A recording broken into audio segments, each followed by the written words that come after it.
Yes, please. Good morning, Good morning, everyone. sir. Good morning, Ji. Good morning, sir. Good morning, sir. Good Sir, morning. good morning. Good Good morning. morning, sir. Good morning, Ji. Good Good morning. evening. Good morning. Let us start. Today we will discuss NAFSILA examination paper number 3,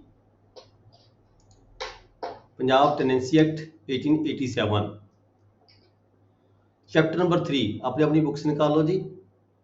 Punjab Tenancy Act 1887, chapter number 3, from section 12. From section 12. Punjab Tenancy Act 1887, chapter number 3, from section 12. ਇਹ ਜਿਹੜਾ chapter ਹੈ ਜੀ, it is related with rent. Rent ਕੌਣ ਅਦਾ ਕਰਦਾ ਹੈ, ਕੌਣ rent ਲੈਂਦਾ ਹੈ. Punjab tenancy act, it is very important act ਹੈਗਾ ਇਹ. ਪਿਛਲੇ ਸਮਿਆਂ ਦੇ ਵਿੱਚ ਇਹਦੀ ਬਹੁਤ ਜ਼ਿਆਦਾ ਇੰਪੋਰਟੈਂਸ ਸੀਗੀ. ਇਸ ਨੂੰ ਲੈ ਕੇ ਰੈਵਨਿਊ ਕੋਰਟਾਂ ਬਣੀਆਂ ਸੀਗੀਆਂ. ਰੈਵਨਿਊ ਕੋਰਟਾਂ ਤਹਿਸੀਲਦਾਰ ਨੈਫਸੀਲਦਾਰ ਦੀ ਕੋਰਟ ਹੁੰਦੀ ਸੀਗੀ. ਰੈਵਨਿਊ ਕੋਰਟ ਡਿਸੀਜਨ ਕਰਦੇ ਸੀਗੇ any dispute regarding rent between the landlord and tenant. ਜਦੋਂ ਡਿਸਪਿਊਟ ਕ੍ਰੀਏਟ ਹੁੰਦੇ ਸੀ ਮਾਲਕਾਂ ਦੇ ਵਿੱਚ ਤੇ ਕਿਰਾਏਦਾਰਾਂ ਦੇ ਵਿੱਚ, ਡਿਸਪਿਊਟ ਨੂੰ ਲੈ ਕੇ ਬਹੁਤ ਸਾਰੇ ਮੁਕੱਦਮੇ ਵੀ ਚੱਲਦੇ ਸੀਗੇ. ਰੈਵਨਿਊ ਕੋਰਟਾਂ 'ਚ ਮੁਕੱਦਮੇ ਚੱਲਦੇ ਸੀ. ਇਹ ਜਿਹੜੇ ਮੁਕੱਦਮੇ ਸੀ ਸਿਵਲ ਕੋਰਟਾਂ 'ਚ ਨਹੀਂ ਸੀ ਚੱਲਦੇ. ਰੈਵਨਿਊ ਕੋਰਟਾਂ 'ਚ ਇਸ ਐਕਟ ਦੇ ਤਹਿਤ ਇਹ ਮੁਕੱਦਮੇ ਚੱਲਦੇ ਸੀਗੇ ਰੈਂਟ ਨੂੰ ਲੈ ਕੇ. ਰੈਂਟ ਮਾਲਕ ਕਹਿੰਦੇ ਸੀ ਰੈਂਟ ਮੇਰਾ ਵਧਾਓ, ਤੇ ਟੈਨੈਂਟਸ ਕਹਿੰਦੇ ਸੀ ਰੈਂਟ ਮੇਰਾ ਘਟਾਓ. ਰੀਜ਼ਨ ਮੇ ਵੀ ਕੋਈ ਵੀ ਹੋ ਸਕਦਾ ਸੀਗਾ, ਕਾਰਨ ਕੋਈ ਵੀ ਹੋ ਸਕਦੇ ਸੀ. ਉਹ ਆਪਾਂ ਡਿਸਕਸ ਕਰਾਂਗੇ ਕਿਹੜੇ ਕਿਹੜੇ ਕਾਰਨ ਸੀ ਜਦੋਂ ਰੈਂਟ ਘਟਾਉਣ ਦੀ ਗੱਲ ਕੀਤੀ ਜਾਂਦੀ ਸੀ ਟੈਨੈਂਟਸ ਵੱਲੋਂ, ਕਿਹੜੇ ਕਿਹੜੇ ਐਸੇ ਰੀਜ਼ਨ ਹੁੰਦੇ ਸੀ ਜਦੋਂ ਰੈਂਟ ਵਧਾਉਣ ਦੀ ਗੱਲ ਕੀਤੀ ਜਾਂਦੀ ਸੀ ਮਾਲਕਾਂ ਦੇ ਵੱਲੋਂ. ਠੀਕ ਹੈ, ਇਹ ਜਿਹੜਾ ਚੈਪਟਰ ਹੈਗਾ ਇਟ ਇਜ਼ ਓਨਲੀ ਰੈਂਟ ਦੇ ਨਾਲ ਸੰਬੰਧਿਤ ਹੈਗਾ. ਰੈਂਟਸ ਜਨਰਲੀ ਦੇਖੋ ਸੈਕਸ਼ਨ 12 ਹੈਗਾ. ਮੈਂ ਸਿੰਪਲ ਜੀ ਗੱਲ ਕਰਨਾ, ਪਹਿਲਾਂ ਜਨਰਲ ਨੌਲੇਜ ਦੀ ਗੱਲ ਕਰੀਏ ਆਪਾਂ. ਜਿਹੜਾ ਪ੍ਰੋਡਿਊਸ ਹੈ, ਪ੍ਰੋਡਿਊਸ ਦੇ ਉੱਪਰ ਫਸਟ ਚਾਰਜ ਕੀ ਹੁੰਦਾ ਹੈ, ਉਹ ਲੈਂਡ ਰੈਵਨਿਊ ਦਾ ਹੁੰਦਾ. ਫਸਟ ਚਾਰਜ ਪ੍ਰੋਡਿਊਸ ਦੇ ਉੱਪਰ. ਕੋਈ ਵੀ ਕਿਸੇ ਦੀ ਪ੍ਰਾਪਰਟੀ ਹੈਗੀ, ਕੋਈ ਲੈਂਡ ਹੈਗੀ, ਕੋਈ ਜ਼ਮੀਨ ਹੈਗੀ ਹੈ, ਜਦੋਂ ਕਿਤੇ ਕਿਸੇ ਸਿਵਲ ਕੋਰਟ ਦੀ ਜਾਂ ਕਿਸੇ ਹੋਰ ਦੀ ਕੋਈ ਡਿਕਰੀ ਆਉਂਦੀ ਹੈ, ਡਿਕਰੀ ਨੂੰ ਅਸੀਂ ਐਗਜ਼ੀਕਿਊਟ ਕਰਦੇ ਹਾਂ. ਉਸ ਖੜੀ ਫਸਲ ਦੀ ਮੰਨ ਲਓ ਬੋਲੀ ਕੀਤੀ ਜਾ ਰਹੀ ਹੈ ਕਿਸੇ ਕੋਰਟ ਵੱਲੋਂ, ਕਿਸੇ ਸਿਵਲ ਕੋਰਟ ਦੇ ਆਰਡਰ ਦੇ ਰਾਹੀਂ ਕਿਸੇ ਖੜੀ ਫਸਲ ਦੀ ਬੋਲੀ ਕੀਤੀ ਜਾ ਰਹੀ ਹੈ. ਦੈਨ ਜਿਹੜਾ ਉਸ ਪ੍ਰੋਡਿਊਸ ਦੇ ਉੱਪਰ ਫਸਟ ਚਾਰਜ ਕੀ ਹੁੰਦਾ, ਫਸਟ ਚਾਰਜ ਜਿਹੜਾ ਹੁੰਦਾ ਲੈਂਡ ਰੈਵਨਿਊ ਦਾ ਹੁੰਦਾ ਤੇ ਰੈਂਟ ਦਾ ਹੁੰਦਾ ਹੈਗਾ. ਠੀਕ ਹੈ, ਪ੍ਰੋਡਿਊਸ ਦੇ ਉੱਪਰ. ਫਿਰ ਉਸ ਤੋਂ ਬਾਅਦ ਜਿਹੜੀ ਪੈਦਾਵਾਰ ਬਚਦੀ ਹੈ, ਕੋਈ ਇਨਕਮ ਬਚਦੀ ਹੈ, ਫਿਰ ਹੀ ਅਸੀਂ ਉਸ ਡਿਗਰੀ ਦੀ ਸੈਟੀਸਫੈਕਸ਼ਨ ਦੇ ਲਈ ਉਸ ਡਿਗਰੀ ਦੇ ਸੰਬੰਧ ਵਿੱਚ ਜਿਹੜੀ ਹੈਗੀ ਸਿਵਲ ਕੋਰਟ ਨੂੰ ਅਸੀਂ ਭੇਜ ਸਕਦੇ ਆ. ਤੇ ਫਸਟ ਚਾਰਜ ਆਫ ਦਾ ਜਿਹੜਾ ਹੈਗਾ ਰੈਂਟ ਹੁੰਦਾ, ਲੈਂਡ ਰੈਵਨਿਊ ਹੁੰਦਾ. ਸੈਕਸ਼ਨ 12 ਕੀ ਕਹਿੰਦਾ, respective rights of the landlord and tenants to the produce. Landlord ਦੇ ਤੇ ਟੈਨੈਂਟਸ ਦੇ ਕੀ ਰਾਈਟਸ ਹੁੰਦੇ ਨੇ ਰਿਗਾਰਡਿੰਗ ਪ੍ਰੋਡਿਊਸ ਨੂੰ ਲੈ ਕੇ. ਜਿਹੜੀ ਪੈਦਾਵਾਰ ਹੈ, ਕਣਕ ਹੈ, ਛੋਲੇ ਹੈ, ਮੱਕੀ, ਜੌਂ, ਜੋ ਵੀ ਹੈਗਾ, ਉਸ ਨੂੰ ਲੈ ਕੇ ਰਾਈਟਸ ਕੀ ਹੁੰਦੇ ਨੇ, ਲੈਂਡਲੌਰਡ ਦੇ ਕੀ ਰਾਈਟਸ ਨੇ, ਟੈਨੈਂਟ ਦੇ ਕੀ ਰਾਈਟਸ ਹੈਗੇ ਆ. ਦਾ rent for the time being payable in respect of the tenancy shall be the first charge on the produce thereof. ਇਹ ਕਿਹਾ ਗਿਆ ਸੈਕਸ਼ਨ ਦੇ ਵਿੱਚ, ਸਬ ਸੈਕਸ਼ਨ 1 ਦੇ ਵਿੱਚ ਕਿਹਾ ਗਿਆ ਜਿਹੜਾ ਰੈਂਟ ਹੋਏਗਾ, ਰੈਂਟ ਫਸਟ ਚਾਰਜ ਹੋਏਗਾ ਪ੍ਰੋਡਿਊਸ ਦੇ ਉੱਪਰ. ਪਹਿਲਾਂ ਜਿਹੜਾ ਟੈਨੈਂਟ ਨੂੰ ਹੋਏਗਾ ਰੈਂਟ ਪੇ ਕਰਨਾ ਹੋਏਗਾ. ਰੈਂਟ ਪੇ ਕਰਕੇ ਉਸ ਤੋਂ ਬਾਅਦ ਜਿਹੜੀ ਕੋਈ ਉਹਦੀ ਅਮਾਉਂਟ ਬਚਦੀ ਹੈਗੀ ਹੈ, then he can utilize. Rent is the first charge on the produce of a tenancy. Rent ਕਿਹਨੇ ਦੇਣਾ ਹੈ, ਟੈਨੈਂਟ ਨੇ ਦੇਣਾ ਹੈ ਤੇ ਲੈਂਡਲੌਰਡ ਨੂੰ ਮਿਲਣਾ ਹੈਗਾ. ਸੈਕੰਡ ਦੇ ਵਿੱਚ ਕੀ ਹੈ, ਸਬਸੈਕਸ਼ਨ 2 ਦੇ ਵਿੱਚ ਕੀ ਕਿਹਾ ਗਿਆ ਹੈਗਾ, tenant is entitle to cut and harvest the produce. Tenant entitle ਹੈਗਾ, ਉਸ ਫਸਲ ਨੂੰ ਕੱਟੇਗਾ, ਹਾਰਵੈਸਟ ਕਰੇਗਾ, ਦਾਣਾ ਕੱਢੇਗਾ, ਝਾੜ ਕੱਢੇਗਾ ਆਪਦਾ.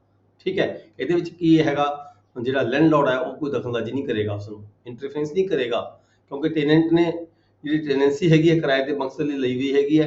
ਜੇ ਮਾਲਕ ਕਹੇ ਤੂੰ ਇੱਦਾਂ ਨਹੀਂ ਇੱਦਾਂ ਕਰ, ਇੱਦਾਂ ਨਹੀਂ ਤੂੰ ਇੱਦਾਂ ਕਰ, ਇੱਦਾਂ ਨਹੀਂ ਇੱਦਾਂ ਕਰ, ਇੱਦਾਂ ਨਹੀਂ ਕਟਿੰਗ ਕਰ, ਤੂੰ ਕੰਬਾਈਨ ਤੋਂ ਵੜਵਾ, ਉਹ ਕਹੇ ਮੈਂ ਹੱਥ ਨਾਲ ਵੱਢਣੀ ਹੈ, ਜਦ ਉਹ ਕਹੇ ਹੱਥ ਨਾਲ ਵੱਢਣੀ ਹੈ, ਮੈਂ ਕੰਬਾਈਨ ਤੋਂ ਵੜਾ, there is no interference of the land owner.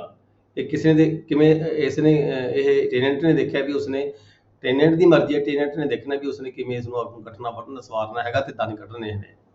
ਠੀਕ ਹੈ, ਇਹਦੇ ਵਿੱਚ ਲੈਂਡਲੌਰਡ ਕੋਈ ਦਖਲਅੰਦਾਜ਼ੀ ਨਹੀਂ ਕਰੇਗਾ. ਦੈਨ ਹੈਗਾ ਸਬਸੈਕਸ਼ਨ 3. ਸਬਸੈਕਸ਼ਨ 3 'ਚ ਕੀ ਕਿਹਾ ਗਿਆ, the tenant shall be entitle to exclusive possession of the produce. Tenant ਆਪਦੇ ਕਬਜ਼ੇ 'ਚ ਰੱਖੇਗਾ ਜਿਹੜੀ ਪ੍ਰੋਡਿਊਸ ਹੋਏਗੀ ਪਹਿਲਾਂ, ਜਦੋਂ ਤੱਕ ਉਹਦੀ ਵੰਡ ਨਹੀਂ ਕੀਤੀ ਜਾਂਦੀ. ਮੰਨ ਲਓ ਜੇਕਰ ਟੇਨੈਂਟ ਨੇ ਜਿਹੜਾ ਕਿਰਾਇਆ ਦੇਣਾ ਹੈਗਾ ਇਨ ਕਾਈਂਡ ਦੇਣਾ ਹੈ, डिवीजन करके देना 1/3 1/4 जो भी उन्होंने एग्रीमेंट होया है आपस दे विच, ठीक है, जो उसने इन काइंड देना है तद भी जो तक उसकी वंड नहीं की जाती, जिहड़ा ओह फसल हैगी है, जिहड़ा दाना हैगा, झाड़ हैगा, ओह टेनेंट के कब्जे विच रहेगा। The tenant shall be entitled to exclusive possession of the produce, जो तक उसकी डिवीजन नहीं हो जाती आपस दे विच मालकां दी ते किराएदार दी, टेनेंट दी आपस जो वंड नहीं हो जाती उद तक ओह टेनेंट के कब्जे रहेगा। मालक ये नहीं कह सकता भी ये दाना है झाड़ हो गया जिन्ना कट लिया मैं नहीं कटता दे जाके मेरे घर सट्टो पहला फिर इतों वंडांगे, नहीं, मतलब इत्थे इहदा मतलब कहने का यही हैगा भी वो टेनेंट के कब्जे रहेगा जो तक उसकी वंड नहीं हो जाती। वंडन तो बाद जिहड़ा मालक है अपना हिस्सा आप लेके जाएगा, तो तू अपना हिस्सा वो अपना लै सकता है। सबसेक्शन 4 की क्या है, way rent is taken by the division of the produce, जो जिहड़ा रेंट हैगा produce, when rent is taken by division of produce, tenant entitled exclusive possession, whole produce till it is divided, landlord remain present in the division। ਜਿਹੜਾ landlord ਜਦੋਂ ਵੰਡੀ ਜਾਣੀ ਫਸਲ ਆਪਸ ਦੇ ਵਿੱਚ ਤਾਂ ਲੈਂਡਲੋਰਡ ਖੁਦ ਜਾਂ ਉਹਦਾ ਕੋਈ ਏਜੰਟ ਜਿਹੜਾ ਹੈਗਾ ਉਹ ਉੱਥੇ ਹਾਜ਼ਰ ਰਹਿ ਸਕਦਾ ਹੈ, ਹਾਜ਼ਰ ਰਹੇਗਾ। then ਹੈਗਾ clause C, when the produce has been divided, ਜਦੋਂ produce ਵੰਡੀ ਗਈ ਆਪਸ ਦੇ ਵਿੱਚ ਤਾਂ ਜਿਹੜਾ ਲੈਂਡਲੋਰਡ ਹੈ वो अपना जो शेयर है वह जो कब्जा है वो ले सकता है। नेक्स्ट है section 13, commutation of an alteration of the rent. Rent दे विच कोई कम्यूटेशन करनी या उहदे विच कोई अल्टरेशन करनी कदों की जा सकती है या की नहीं जा सकती, ये बारे कहा गया सेक्शन 13 दे विच, where rent is taken by any of the following methods, namely जी रेंट का कोई तरीका किदां दा रेंट है, किस तरीके आप पार्टियां का आपस में तय होया हुआ है।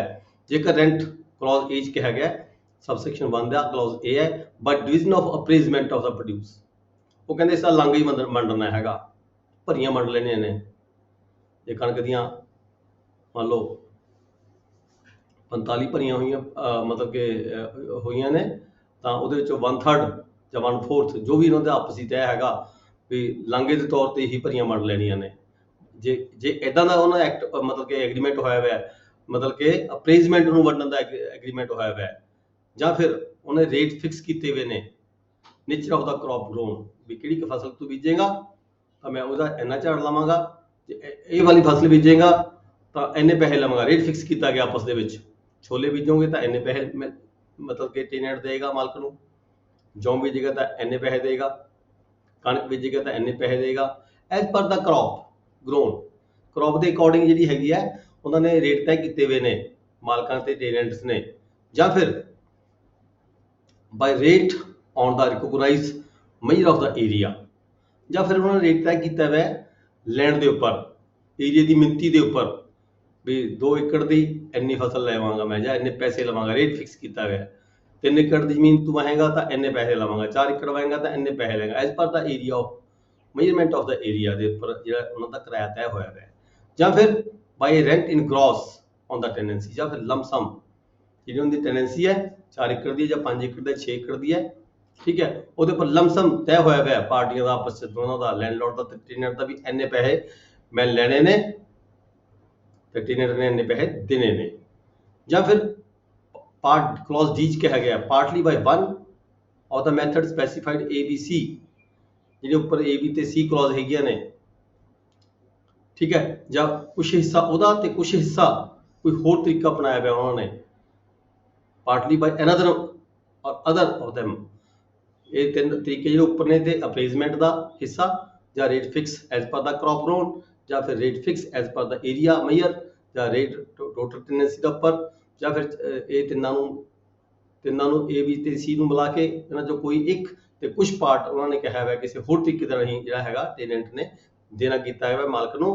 One of these methods shall not be computed in whole, इत्थे कहा गया भी जे असीं ए वाली पहला असीं गल करदे सी भी असीं तां जिहड़ी हैगी है वो मतलब कि भरियां ही मंड लैणियां ने, ठीक है, ते मालक कहना नहीं मैनूं तां तूं लमसम दे, ठीक है, ए वाली जी क्लॉज सीगी वो एग्रीमेंट होया वैसी पार्टियां दा आपस दे विच, ਤੇ ਮਾਲਕ ਕਹਿੰਦਾ ਮੈਨੂੰ ਤਾਂ ਬੀ ਵਾਲੀ ਕਲੌਜ਼ ਦੇ ਤੂੰ, ਮੈਂ ਤਾਂ ਬੀ ਦੇ ਤਰੀਕੇ ਨਾਲ ਲੈਣੀ ਹੈਗੀ ਹੈ। ਜਾਂ ਟੈਨੈਂਟ ਕਹਿੰਦਾ ਮੇਰੇ ਤਾਂ ਤੂੰ ਲਮਸਮ ਲੈ ਲੈ, ਮੈਂ ਤਾਂ ਇਹ ਦੇਵਾਂਗਾ। ਉਹ ਕਹਿੰਦੇ ਇਹ ਜਿਹੜੀ ਸੈਕਸ਼ਨ 13 ਹੈ ਇਹ ਇਦਾਂ ਨਹੀਂ ਹੋ ਸਕਦੀ ਜਦੋਂ ਤੱਕ one of these methods shall not be commuted in whole or in part into another without the consent of both the landlord and tenant। ਜੇਕਰ ਕੋਈ ਚੇਂਜ ਕਰਨਾ ਚਾਹੁੰਦੇ ਨੇ, ਇਸ ਨੂੰ ਕਮਿਊਟ ਕਰਨਾ ਚਾਹੁੰਦੇ ਨੇ, ਜਿਹੜਾ ਕਿਰਾਇਆ ਹੈਗਾ ਕਿਸੇ A ਜਾਂ B ਜਾਂ C ਜਾਂ D ਕਲੌਜ਼ ਨੂੰ ਬਦਲ ਕੇ ਕਿਸੇ ਹੋਰ ਇਕੱਲੀ B ਜਾਂ C 'ਚ ਰੱਖਣਾ ਚਾਹੁੰਦੇ ਨੇ, ਜਾਂ ਕੋਈ ਕਲੌਜ਼ ਚੇਂਜ ਕਰਨਾ ਚਾਹੁੰਦੇ ਨੇ, ਤਾਂ ਇਹ ਹੋ ਸਕਦਾ ਹੈ, but without the consent of the landlord and tenant. ਕਿਸੇ ਇੱਕ ਦੀ ਮਰਜ਼ੀ ਨਾਲ ਨਹੀਂ ਚੇਂਜ ਕੀਤਾ ਜਾ ਸਕਦਾ, ਦੋਨਾਂ ਦੀ ਮਰਜ਼ੀ ਨਾਲ, ਦੋਨਾਂ ਦੇ ਐਗਰੀਮੈਂਟ ਦੇ ਨਾਲ ਹੀ ਜਿਹੜੀ ਉਹਨਾਂ ਦੀ ਕਲੌਜ਼ ਹੋਈ ਹੈਗੀ ਹੈ ਕਿਰਾਏ ਦੇ ਲੈਣ ਦੇਣ ਦੀ ਬਦਲੀ ਜਾ ਸਕਦੀ ਹੈ, ਵਿਦਆਊਟ ਕੰਸੈਂਟ ਨਹੀਂ ਚੇਂਜ ਕੀਤੀ ਜਾ ਸਕਦੀ। ਦੈਨ ਸਬਸੈਕਸ਼ਨ 2 ਹੈਗਾ ਸੈਕਸ਼ਨ 13 ਦਾ, ਸਬਸੈਕਸ਼ਨ 2 ਇਸ ਕਿਹਾ ਗਿਆ in the absence of a contract or decree of any order of the competent court, a tenant whose rent is a tenant shall not be liable to pay for a tenancy rent at any higher rate। ਮਤਲਬ ਜਿਹੜਾ tenant ਹੈਗਾ ਜਿਹੜੇ ਉੱਪਰਲੇ rate ਤੈਅ fix ਹੋਏ ਹੋਏ ਨੇ ਉਹ ਦੇਣ ਦੀ ਤਾਂ ਲਾਇਬਿਲਿਟੀ ਹੈਗੀ ਉਹਦੀ, ਪਰ ਉਸ ਤੋਂ ਵੱਧ ਜੇ ਕੋਈ ਮਾਲਕ ਕਿਰਾਇਆ ਦਾ ਉਸ ਤੋਂ ਮੰਗਦਾ ਹੈਗਾ ਦੈਨ ਉਸ ਦੀ ਜਿਹੜੀ ਲਾਇਬਿਲਿਟੀ ਹੈ ਹਾਇਰ ਰੈਂਟ ਦੇਣ ਦੀ ਲਾਇਬਿਲਿਟੀ ਨਹੀਂ ਹੈਗੀ। A tenant shall not be liable to pay higher rent or higher amount as the case may be than the rate or amount payable in respect of the tenancy for the preceding agriculture year। ਜਿਸ ਸਾਲ ਦੇ ਲਈ ਉਹਨਾਂ ਦੀ ਜਿਹੜੀ agreement ਤੈਅ ਹੋਇਆ ਹੈ ਉਹ ਆਪਣੇ ਤੈਅ ਐਗਰੀਮੈਂਟ ਦੇ ਮੁਤਾਬਕ ਜਿਹੜਾ ਰੈਂਟ ਹੈ ਦੇਵੇਗਾ। ਉਹ ਪ੍ਰੋਸੀਡਿੰਗ ਈਅਰ ਜਿਹੜਾ ਹੈਗਾ ਐਗਰੀਕਲਚਰ ਈਅਰ ਹੈਗਾ। ਜੇਕਰ ਉਸ ਤੋਂ ਵੱਧ ਮਾਲਕ ਮੰਗਦਾ ਹੈ ਤਾਂ ਉਹ ਐਗਰੀਮੈਂਟ ਦੋਹਾਂ ਚ ਵਿਚਕਾਰ ਦੁਬਾਰਾ ਹੋਣਾ ਚਾਹੀਦਾ ਹੈ। ਜੇ ਐਗਰੀਮੈਂਟ ਦੇ ਮੁਤਾਬਕ ਹੀ ਜਿਹੜਾ ਰੈਂਟ ਹੈ ਮਾਲਕ ਜਿਹੜਾ ਹੈਗਾ ਵੱਧ ਕਿਰਾਇਆ ਨਹੀਂ ਲੈ ਸਕਦਾ ਉਸ ਤੋਂ without consent. Section 14 payment for land occupied without consent of the landlord. ਮੰਨ ਲਓ ਮਾਲਕ ਦੀ ਜਿਹੜੀ ਜ਼ਮੀਨ ਹੈ ਉੱਥੇ 5 ਏਕੜ ਹੈਗੀ ਹੈ, 5 ਏਕੜ ਦੀ ਟੈਨੈਂਸੀ ਹੋਈ ਵੀ ਹੈ ਤੇ ਮਾਲਕ ਦੀ ਉੱਥੇ ਜ਼ਮੀਨ ਜਿਹੜੀ ਹੈਗੀ 11-12 ਕਿੱਲੇ ਜ਼ਮੀਨ ਹੈਗੀ ਹੈ ਤੇ ਮਾਲਕ ਦੀ ਕੰਸੈਂਟ ਤੋਂ ਬਗੈਰ ਜੇ ਕੋਈ ਟੈਨੈਂਟ ਹੈਗਾ ਉਹਦਾ ਕਿੱਲਾ ਜਾਂ 2 ਕਿੱਲੇ ਆਪਦੀ ਟੈਨੈਂਸੀ ਦੇ ਵਿੱਚ ਰਲਾ ਕੇ ਉਹਨੂੰ ਵਾਹ ਲੈਂਦਾ ਹੈਗਾ, ਠੀਕ ਹੈ, ਤਾਂ ਉਹਦੀ ਕੰਸੈਂਟ ਤੋਂ ਬਗੈਰ ਤਾਂ ਉਸਨੂੰ ਹੀ has to pay the rent as per the proportional. ਜੋ ਰੈਂਟ 5 ਏਕੜ ਦਾ ਦਿੰਦਾ ਹੈ ਉਹਦੇ ਮੁਤਾਬਕ ਹੀ ਜਿਹੜੀ ਪ੍ਰੋਪੋਰਸ਼ਨਲ ਉਹਦਾ 2 ਏਕੜ, ਜੇ ਉਹਨੇ 1 ਏਕੜ ਲਾਇਆ ਤਾਂ 1 ਏਕੜ ਦਾ ਕਿੰਨਾ ਕਿਰਾਇਆ ਬਣੇਗਾ, ਠੀਕ ਹੈ, ਤਾਂ ਉਹਦੇ ਮੁਤਾਬਕ ਉਸਨੂੰ ਜਿਹੜਾ ਰੈਂਟ ਹੈ ਪੇ ਕਰਨਾ ਪਏਗਾ। ਨੈਕਸਟ ਹੈ ਸੈਕਸ਼ਨ 15। ਸੈਕਸ਼ਨ 15 ਚ ਕੀ ਹੈਗਾ? Collection of rents of undivided property. ਮੰਨ ਲਓ ਜਿਹੜੇ ਲੈਂਡ ਓਨਰ ਹੈਗੇ ਆ, ਪਹਿਲਾਂ ਲੈਂਡ ਓਨਰ ਇੱਕ ਹੁੰਦਾ ਸੀਗਾ, ਉਹਦੀ ਡੈਥ ਹੋ ਗਈ, ਉਸਦੇ 4 ਮੁੰਡੇ ਆ ਗਏ, 4 ਮੁੰਡਿਆਂ ਦੀ ਜੁਆਇੰਟ ਪ੍ਰਾਪਰਟੀ ਬਣ ਗਈ। ਇੱਥੇ ਟੈਨੈਂਟ ਕੀ ਕਰੇਗਾ? ਹੁਣ ਕਿਹਨੂੰ ਕਿਰਾਇਆ ਦੇਵੇ? ਉਹ ਇੱਕ ਕਹਿੰਦਾ ਮੈਨੂੰ ਕਿਰਾਇਆ ਦੇ, ਦੂਜਾ ਕਹਿੰਦਾ ਮੈਨੂੰ ਕਿਰਾਇਆ ਦੇ, ਤੀਜਾ ਕਹਿੰਦਾ ਮੈਨੂੰ ਕਿਰਾਇਆ ਦੇ, ਠੀਕ ਹੈ। ਇੱਥੇ ਕੀ ਕਹੇਗਾ ਸੈਕਸ਼ਨ 15 ਦੇ ਵਿੱਚ ਜਿਹੜੀ ਹੈਗੀ ਹੈ ਇਹਨੂੰ ਪ੍ਰੋਟੈਕਟ ਕੀਤਾ ਗਿਆ ਟੈਨੈਂਟ ਨੂੰ। when 2 or more persons are landlords of a tenant in respect of any tenancy, the tenant shall not be bound to pay part of the rent of any his tenancy to one of these persons and part to others। ਇੱਥੇ tenant ਦੀ ਕੋਈ ਜ਼ਿੰਮੇਵਾਰੀ ਨਹੀਂ ਹੈ ਵੀ ਉਹ ਵੰਡ ਕੇ ਤੇ 4 ਬੰਦਿਆਂ ਨੂੰ ਕਿਰਾਇਆ ਦੇਵੇ। ਉਹ ਜਿਹੜਾ ਲਮਸਮ ਕਿਰਾਇਆ ਹੈਗਾ ਕਿਸੇ ਇੱਕ ਨੂੰ ਦੇ ਸਕਦਾ ਹੈ, ਵਿਦ ਕੰਸੈਂਟ ਦੇ ਸਕਦਾ ਹੈ, ਪਰ ਉਹਦੀ ਰਿਸਪੌਂਸਿਬਿਲਿਟੀ ਨਹੀਂ ਹੈ ਵੀ ਵੰਡ ਕੇ ਕਿਹਦਾ ਸ਼ੇਅਰ ਕਿੰਨਾ ਬਣਦਾ, ਕਿਹਦਾ ਸ਼ੇਅਰ ਕਿੰਨਾ ਬਣਦਾ ਹੈ। ਇਹ ਇੱਦਾਂ ਦੀ ਕੋਈ ਗੱਲ ਨਹੀਂ। ਉਹ ਆਪਣੇ ਇੱਕ ਬੰਦੇ ਨੂੰ ਨੋਮੀਨੇਟ ਕਰਨਗੇ ਤੇ ਉਸ ਬੰਦੇ ਨੂੰ ਹੀ ਇੱਕ ਬੰਦੇ ਨੂੰ ਕਿਰਾਇਆ ਦੇ ਸਕਦਾ ਹੈਗਾ। ਦੈਨ ਹੈਗਾ section 16 produce rents. Produce rents consumption with respect to the produce removed before division or the placement. ਜਿੱਥੇ ਕਿਤੇ ਜਿਹੜਾ ਰੈਂਟ ਹੈਗਾ ਉਹ ਪ੍ਰੋਡਿਊਸ ਦੇ ਉੱਪਰ ਡਿਪੈਂਡ ਕਰਦਾ ਹੈ, ਮਤਲਬ ਕਿ ਪ੍ਰੋਡਿਊਸ ਹੀ ਦੇਣੀ ਹੈ ਉਸਨੇ ਵੰਡ ਕੇ। ਟੈਨੈਂਟ ਨੇ ਆਪਣੀ ਜਿਹੜੀ ਪੈਦਾਵਾਰ ਹੈ ਉਹੀ ਵੰਡ ਕੇ ਦੇਣੀ ਹੈ। ਕਣਕ ਬੀਜੀ ਸੀ ਕਣਕ ਦਾ ਸ਼ੇਅਰ ਦੇਣਾ ਹੈ, ਸਰੋਂ ਬੀਜੀ ਸੀ ਸਰੋਂ ਦਾ ਸ਼ੇਅਰ ਦੇਣਾ ਹੈ, ਛੋਲੇ ਬੀਜੇ ਛੋਲੇ ਦਾ ਸ਼ੇਅਰ ਦੇਣਾ ਹੈਗਾ। ਬਟ ਇੱਥੇ ਇੱਕ ਪ੍ਰੋਬਲਮ ਹੈਗੀ ਸੈਕਸ਼ਨ 16 ਦੇ ਵਿੱਚ ਕੀ ਕਿਹਾ ਗਿਆ ਹੈ ਵੀ ਜਿੱਥੇ ਮਾਲਕ ਨੂੰ ਇਹ ਲੱਗੇ ਵੀ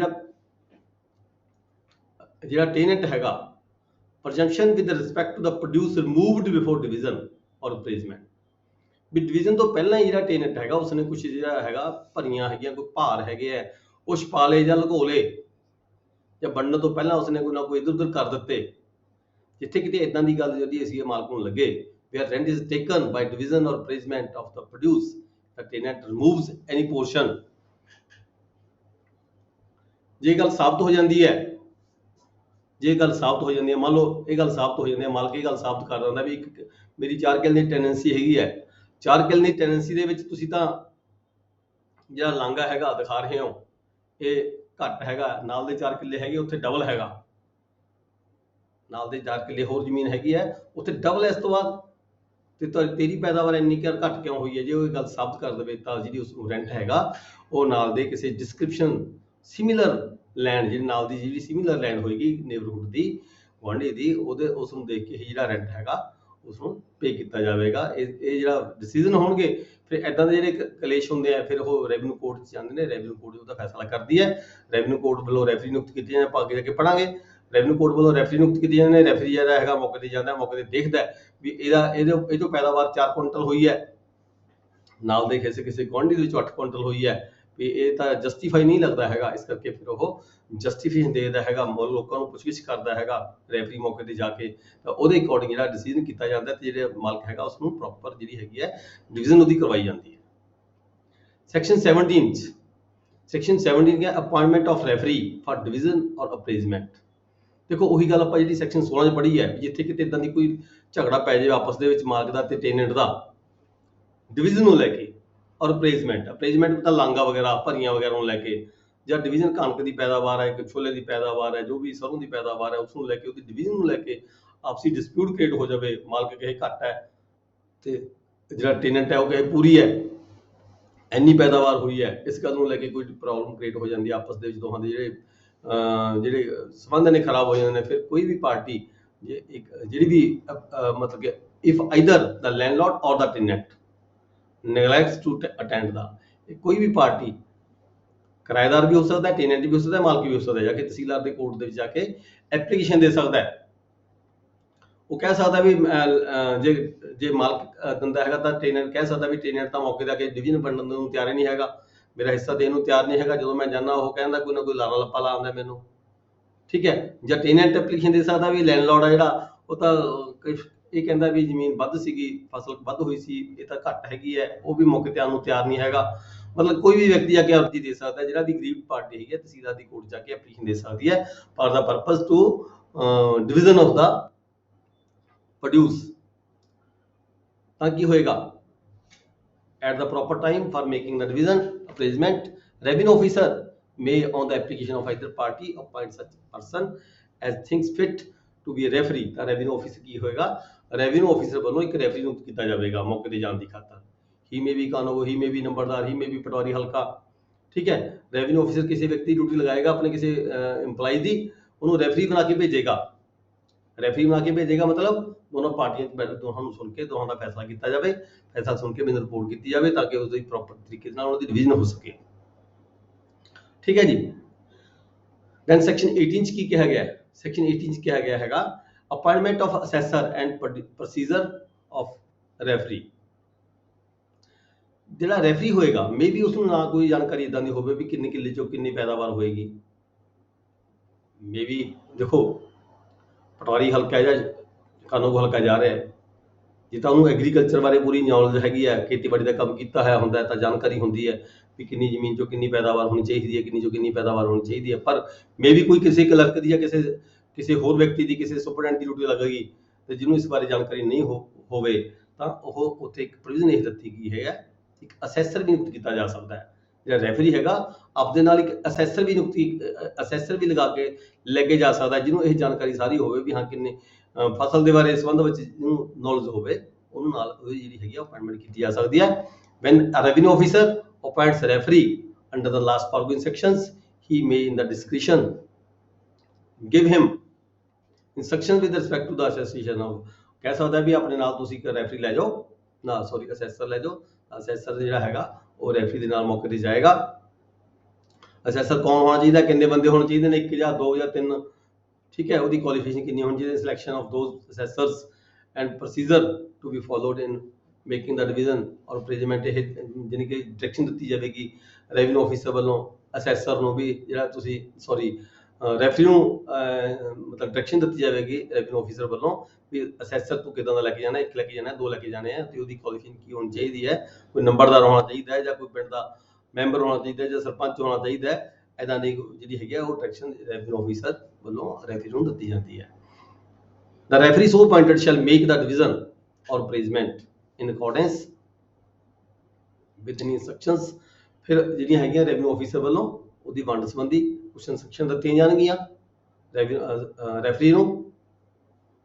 ਉਹ ਇਨਸਟਰਕਸ਼ਨ ਦੇ ਮੁਤਾਬਕ ਜਿਹੜੀ ਹੈਗੀ ਹੈ the instructions which he may have received from the revenue officer under the last following instructions, ਉਹ ਇਨਸਟਰਕਸ਼ਨ ਦੇ ਮੁਤਾਬਕ ਜਿਹੜੀ ਹੈਗੀ ਮੌਕੇ ਤੇ ਜਾ ਕੇ ਰੈਫਰੀ ਵੱਲੋਂ ਜਿਹੜੀ ਹੈਗੀ ਵੰਡ ਕੀਤੀ ਜਾਵੇਗੀ। ਬਿਫੋਰ ਮੇਕਿੰਗ ਦਾ ਡਿਵੀਜ਼ਨ, ਜਦੋਂ ਵੀ ਰੈਵਨਿਊ ਆਫੀਸਰ ਜਦੋਂ ਵੀ ਰੈਫਰੀ ਨੇ ਮੌਕੇ ਤੇ ਜਾਣਾ ਹੈ, ਵੰਡ ਕਰਨ ਦੀ ਖਾਤਰ ਜਾਣਾ ਹੈ, ਮਾਲਕ ਦਾ ਤੇ ਮਾਲਕ ਦਾ ਤੇ ਜਿਹੜਾ ਕਿਰਾਏਦਾਰ ਹੈ, ਲੈਂਡਲॉर्ड ਔਰ ਟੈਨੈਂਟ ਦੋਨੋਂ ਨੂੰ ਨੋਟਿਸ ਭੇਜਿਆ ਜਾਵੇਗਾ ਵੀ ਕਿਸ ਟਾਈਮ ਤੇ, ਕਿਸ ਤਰੀਕ ਤੇ, ਕਦੋਂ, ਕਿਸ ਜਗ੍ਹਾ ਤੇ ਜਿੱਥੇ ਵੀ ਫਸਲ ਪਈ ਹੈਗੀ ਹੈ ਮੈਂ ਆਣਾ ਹੈਗਾ, ਉਹਦੀ ਇਨਫੋਰਮੇਸ਼ਨ ਹੈ ਜਿਹੜੀ ਪਹਿਲਾਂ ਮਾਲਕ ਨੂੰ ਤੇ ਕਿਰਾਏਦਾਰ ਨੂੰ ਦਿੱਤੀ ਜਾਵੇਗੀ।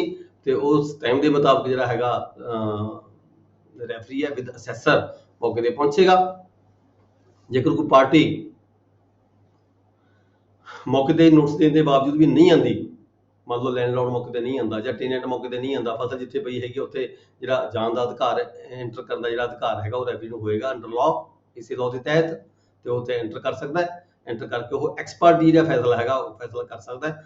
ਫੈਸਲਾ ਕਰਕੇ ਉਹਦੀ ਜਿਹੜੀ ਰਿਪੋਰਟ ਹੈਗੀ ਹੈ ਰੈਵਨਿਊ ਆਫਿਸਰ ਨੂੰ ਦਿੱਤੀ ਜਾਵੇਗੀ for the purpose of making the division, ਚਾਹੇ ਉਹ ਡਿਵੀਜ਼ਨ ਅਪਰੇਜਮੈਂਟ ਦੀ ਹੈ, ਚਾਹੇ ਉਹ ਜਿਵੇਂ ਉਹਦੀ ਅਨਾਜ ਦੀ ਹੈਗੀ ਹੈ, ਉਹਦੀ ਡਿਵੀਜ਼ਨ ਕਰਕੇ ਵੀ ਕਿੰਨੀ ਸੀਗੀ, ਆਪਣੀ ਪੂਰੀ ਰਿਪੋਰਟ ਜਿਹੜੀ ਹੈਗੀ ਹੈ ਉਹ ਮਤਲਬ ਕਿ ਰੈਫਰੀ ਵੱਲੋਂ ਰੈਵਨਿਊ ਆਫਿਸਰ ਨੂੰ ਦਿੱਤੀ ਜਾਵੇਗੀ।